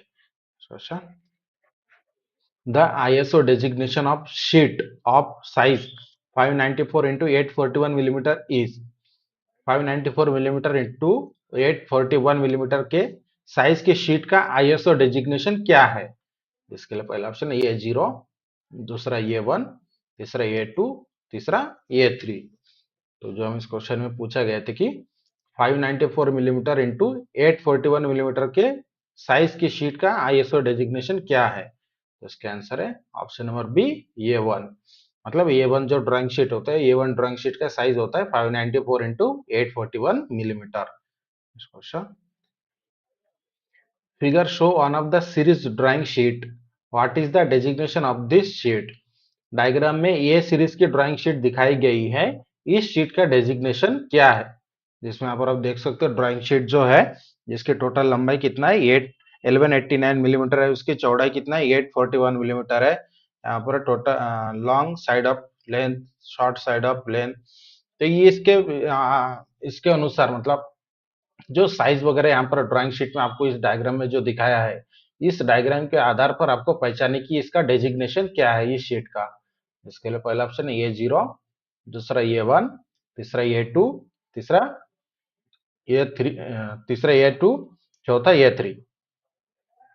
तो जो हम इस क्वेश्चन में पूछा गया था कि डायग्राम में ए सीरीज का ड्राइंग शीट दिखाई गई है, इस शीट का डेजिग्नेशन क्या है? तो इसका आंसर है ऑप्शन नंबर सी, A2 साइज की। जो ये जो ड्राइंग शीट है, ये ड्राइंग शीट कौन से साइज की है? A2 साइज की ड्राइंग शीट है। Question, name the part of the drawing board on which the stock head of the T square slide. Drawing board का वह हिस्सा जिस पर टी स्क्वायर का स्टॉक हेड चलता है उसे क्या कहते हैं? इसके लिए पहला ऑप्शन है स्टॉक, दूसरा ब्लेड, तीसरा एज, चौथा फिनिश एज। तो जो हमें इस क्वेश्चन में पूछा गया था कि ड्राइंग बोर्ड का वह हिस्सा जिस पर टी स्क्वायर का स्टॉक हेड चलता है उसे क्या कहते हैं? इसका आंसर है option number D, finish edge. Question, name the part of T square labelled edge A. जो इस क्वेश्चन में जो पूछा है कि टी स्क्वायर के उस हिस्से का नाम बताए जो ए से लेबल किया गया है। तो ये जो डायग्राम आपको दिखाया गया, इस डायग्राम को कहा जाता है टी स्क्वायर। तो इस टी स्क्वायर के ऊपर जो ए के रूप में जो आपको इस पार्ट को दिखाया गया, तो इस पार्ट का नाम हमें इस क्वेश्चन में पूछा है। इस पार्ट का नाम क्या है? जिसके लिए पहला ऑप्शन है स्टॉक, दूसरा ब्लेड, तीसरा हेड, चौथा एजेस। तो जो हमें क्वेश्चन में पूछा गया था कि टी स्क्वायर के उस हिस्से का नाम बताइए जो ए से लेबल किया गया है, मतलब ये ए से दिखाया गया इस पार्ट का नाम हमें पूछा गया था टी स्क्वायर का। तो इसका आंसर है option number B, blade. Question, Indian standard specifies how many sizes of A series of drawing paper sheet. भारतीय स्टैंडर्ड मतलब इंडियन स्टैंडर्ड ए सीरीज की ड्राइंग पेपर शीट के कितने साइज निर्दिष्ट निर्दिष्ट करता है? जिसके लिए पहला ऑप्शन है 4, दूसरा 5, तीसरा 3, चौथा 6। तो हमें क्वेश्चन में जो पूछा गया था कि इंडियन स्टैंडर्ड ए सीरीज के ड्राइंग पेपर्स या फिर ड्राइंग शीट के कितने साइज के सीरीज मतलब निर्दिष्ट करता है? तो इसका आंसर है option number B, 5। Question, the ESP46 2003 does not specify the sheet S। SP46 2003 किस शीट को निर्दिष्ट नहीं करता है, मतलब स्पेसिफाई नहीं करता है? इसके लिए पहला ऑप्शन है A4, दूसरा A5, तीसरा A00, चौथा B and C. Option B and C मतलब A5 और A00। तो जो हम इस क्वेश्चन में पूछा गया था कि SP46 2003 किस शीट को निर्दिष्ट नहीं करता है, तो इसका आंसर है option number B, option number D, B और सी मतलब A5 और A00। SP46 2003 A5 और A00 शीट को स्पेसिफाई नहीं करता है। Question, the smallest size drawing sheet as per ISO A series has a designation of. ISO A series के अनुसार सबसे छोटी साइज की ड्राइंग शीट का डेजिग्नेशन क्या है? जिसके लिए पहला ऑप्शन A0, दूसरा A1, तीसरा A2, चौथा A4। तो जो हमें इस क्वेश्चन में पूछा गया था कि the smallest size drawing sheet as per ISO A series has a designation of, मतलब ISO A सीरीज के सबसे छोटे आकार की ड्राइंग शीट का डेजिग्नेशन क्या है? तो इसका आंसर है option number D, A4। Question, after giving a note such as all dimension in a millimeter unless otherwise stated, the unit millimeter is written with। Question में क्या पूछा है कि all dimension in millimetre unless otherwise stated note देने के बाद millimetre किसके साथ लिखा जाता है? जिसके लिए पहला ऑप्शन है विथ इंपॉर्टेंट डायमेंशंस मतलब महत्वपूर्ण डायमेंशंस के साथ, दूसरा विथ अल्टरनेट डायमेंशन मतलब वैकल्पिक डायमेंशंस के साथ, तीसरा विथ साइज एंड लोकेशन मतलब लोकेशन और साइज के साथ, चौथा नॉट विथ एनी डायमेंशन मतलब किसी डायमेंशन के साथ नहीं लिखा जाता है। तो हमें क्वेश्चन में क्या पूछा है कि ड्राइंग ड्रा करने के बाद हम नोट में क्या लिखा है, क्या लिख के रखे है कि all dimension are in millimetre, ऐसा हमने नोट में लिख के रखा है। तो उसके बाद मिलीमीटर किसके साथ लिखा जाता है? तो इसका आंसर है option number C, with size and location. मतलब इसका जो सही आंसर है किसी भी डायमेंशन के साथ नहीं लिखा जाता है, आपको यही आपका सही आंसर आपको यही मानना पड़ेगा। और क्यों, मैं वो भी समझा कर देता हूं। अगर हमने नोट में लिख के रखा है कि all dimension are in millimetre, मतलब डायग्राम में जितने भी डायमेंशन है पूरे मिलीमीटर में है, तो उसके बाद आपको कहीं पे भी मिलीमीटर लिखने की कोई भी आवश्यकता नहीं है। सिर्फ आप जो डायमेंशन जितना है, लंबाई चौड़ाई हाइट जो भी है उसको ही लिखोगे तो ही चल जाता है, क्योंकि हमने ऑलरेडी नोट में क्या लिख के रखा है, all dimension are in millimetre. तो इसलिए इसका सही आंसर होगा किसी भी डायमेंशन के साथ नहीं लिखा जाता है अगर नोट में हमने all dimension are in millimetre अगर ये लिखा है तो। Question, the number of A2 size sheet that can be cut from one A0 size is एक A0 साइज की शीट से कितने A2 साइज के शीट काटी जा सकती है? जिसके लिए पहला ऑप्शन है 2, दूसरा 4, तीसरा 6, चौथा 8। तो जो हमें इस क्वेश्चन में पूछा गया था कि एक A0 ड्राइंग शीट में से कितने A2 साइज के ड्राइंग शीट काटी जा सकती है? इसका आंसर है option number B 4। Question, as per IS Indian Standard 1444 1898 1889 1989, the width of any drawing board should not excess in millimeter. Indian standard 1444 1989 के अनुसार किसी भी ड्राइंग बोर्ड की अधिकतम चौड़ाई कितनी हो सकती है? इसके लिए पहला ऑप्शन है 350 मिलीमीटर, दूसरा 1000 मिलीमीटर, तीसरा 920 मिलीमीटर, चौथा 650 मिलीमीटर। तो जो हमें क्वेश्चन में पूछा गया था, इंडियन स्टैंडर्ड 1444 1989 के अनुसार किसी भी ड्राइंग बोर्ड की अधिकतम विड्थ मतलब चौड़ाई कितनी हो सकती है? तो इसका आंसर है option number B 1000 millimetre. Question, the drawing board is generally made of रिक्त स्थान strips of soft wood. Drawing board सामान्यतः किस लकड़ी की पट्टियों से बना होता है? कितने? तो इस क्वेश्चन में इस तरीके से पूछा है कि जो ड्राइंग बोर्ड होते हैं तो सामान्यतः जो लकड़ी की पट्टियां लगी थी उसमें कितने स्ट्रिप्स लगे होते हैं? सॉफ्ट वुड से जो ड्राइंग बोर्ड बने होते हैं उसमें कितने स्ट्रिप्स लगते हैं? इसके लिए पहला ऑप्शन है 3, दूसरा 4, तीसरा 6, 4 से 6, चौथा 8। तो जो हमें क्वेश्चन में पूछा गया था कि ड्राइंग बोर्ड सामान्यतः जो सॉफ्ट वुड से बनी होती है तो उसमें कितने स्ट्रिप्स लगाए जा सकते हैं? इसका आंसर है ऑप्शन नंबर सी 4 से 6। Question, BIS Bureau of Indian Standard 1444 1989 specifies how many sizes of drawing board.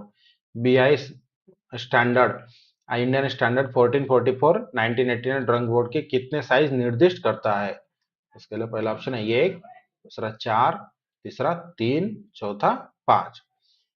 तो जो हमें क्वेश्चन में पूछा गया था कि BIS standard Indian standard 1444 1989 drawing board के कितने साइज निर्दिष्ट करता है? तो इसका आंसर है option number B 4। Question, the area of trim A0 size sheet in square metre.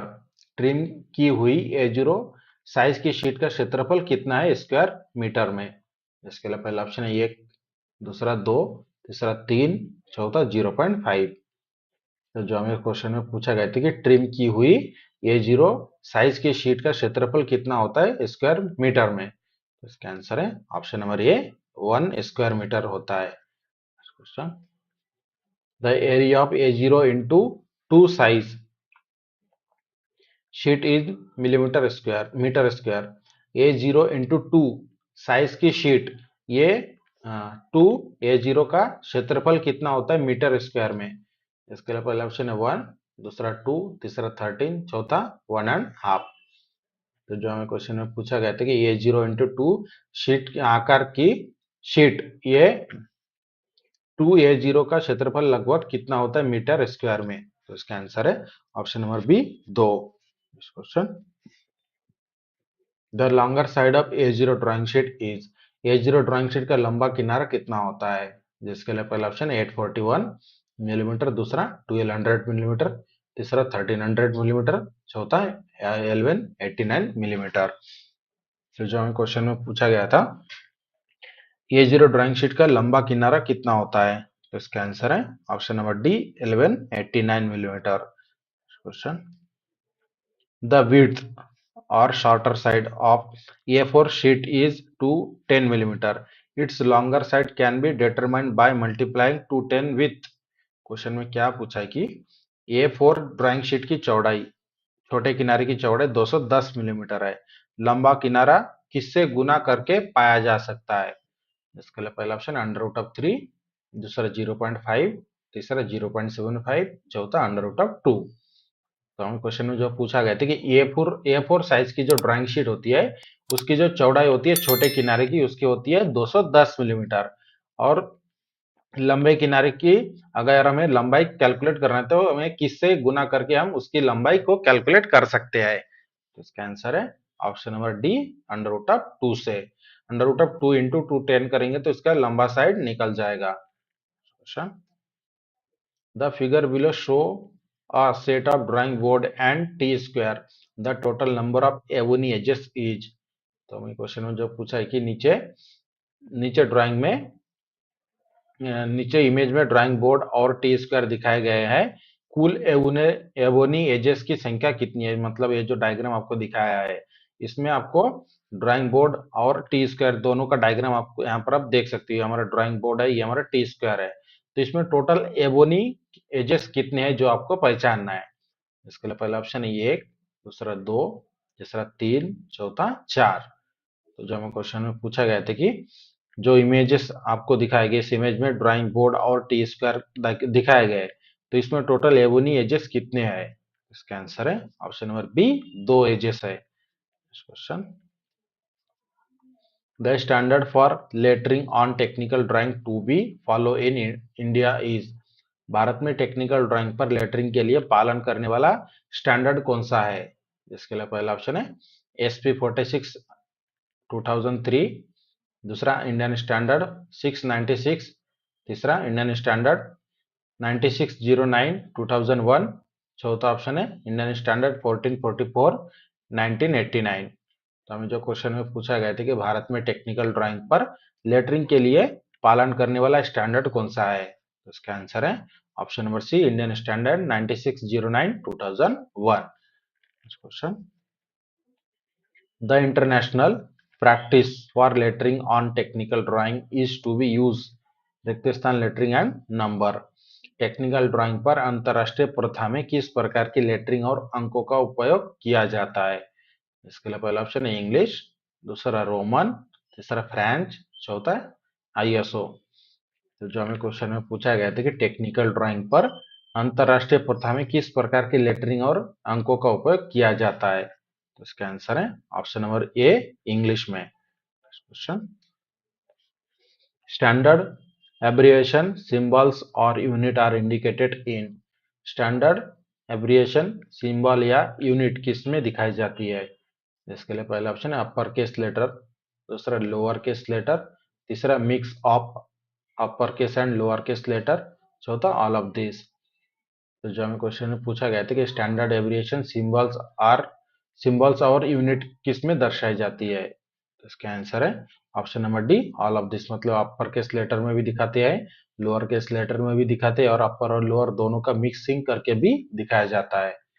Question, single stroke lettering means that the रिक्त स्थान of the line of the letter should be such as is obtained in on stroke of the pencil।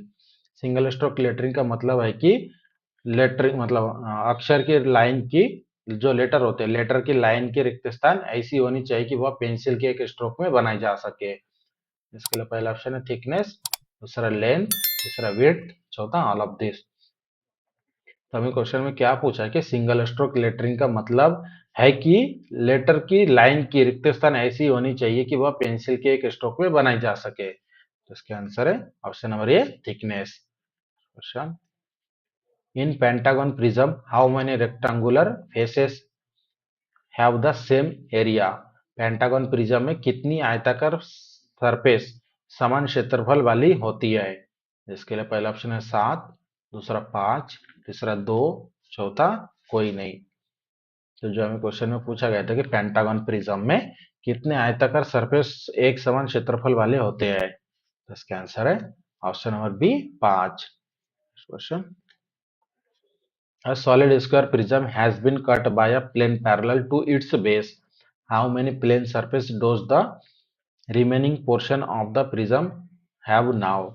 Question में क्या पूछा है कि एक solid square prism को उसकी बेस के आधार समांतर प्लेन से काटा गया, अब बची हुई प्रिज्म की कितनी समतल सतहें है। तो यहाँ पर आप देख सकते हो जो क्वेश्चन में पूछा गया था कि सॉलिड स्क्वायर प्रिज्म, ये एक सॉलिड स्क्वायर प्रिज्म है, तो इसके अगर बेस के पैरेलल अगर हम काटेंगे तो अब बची हुई प्रिज्म की कितनी समतल सतह है? इसके लिए पहला ऑप्शन है 2, दूसरा 5, तीसरा 6, चौथा 8। तो जब इस क्वेश्चन में पूछा गया है कि एक सॉलिड स्क्वायर प्रिज्म को उसके आधार के समांतर प्लेन से काटा गया, अब बची हुई प्रिज्म की टोटल कितने समतल सतह है? तो इसका आंसर है ऑप्शन नंबर बी 5।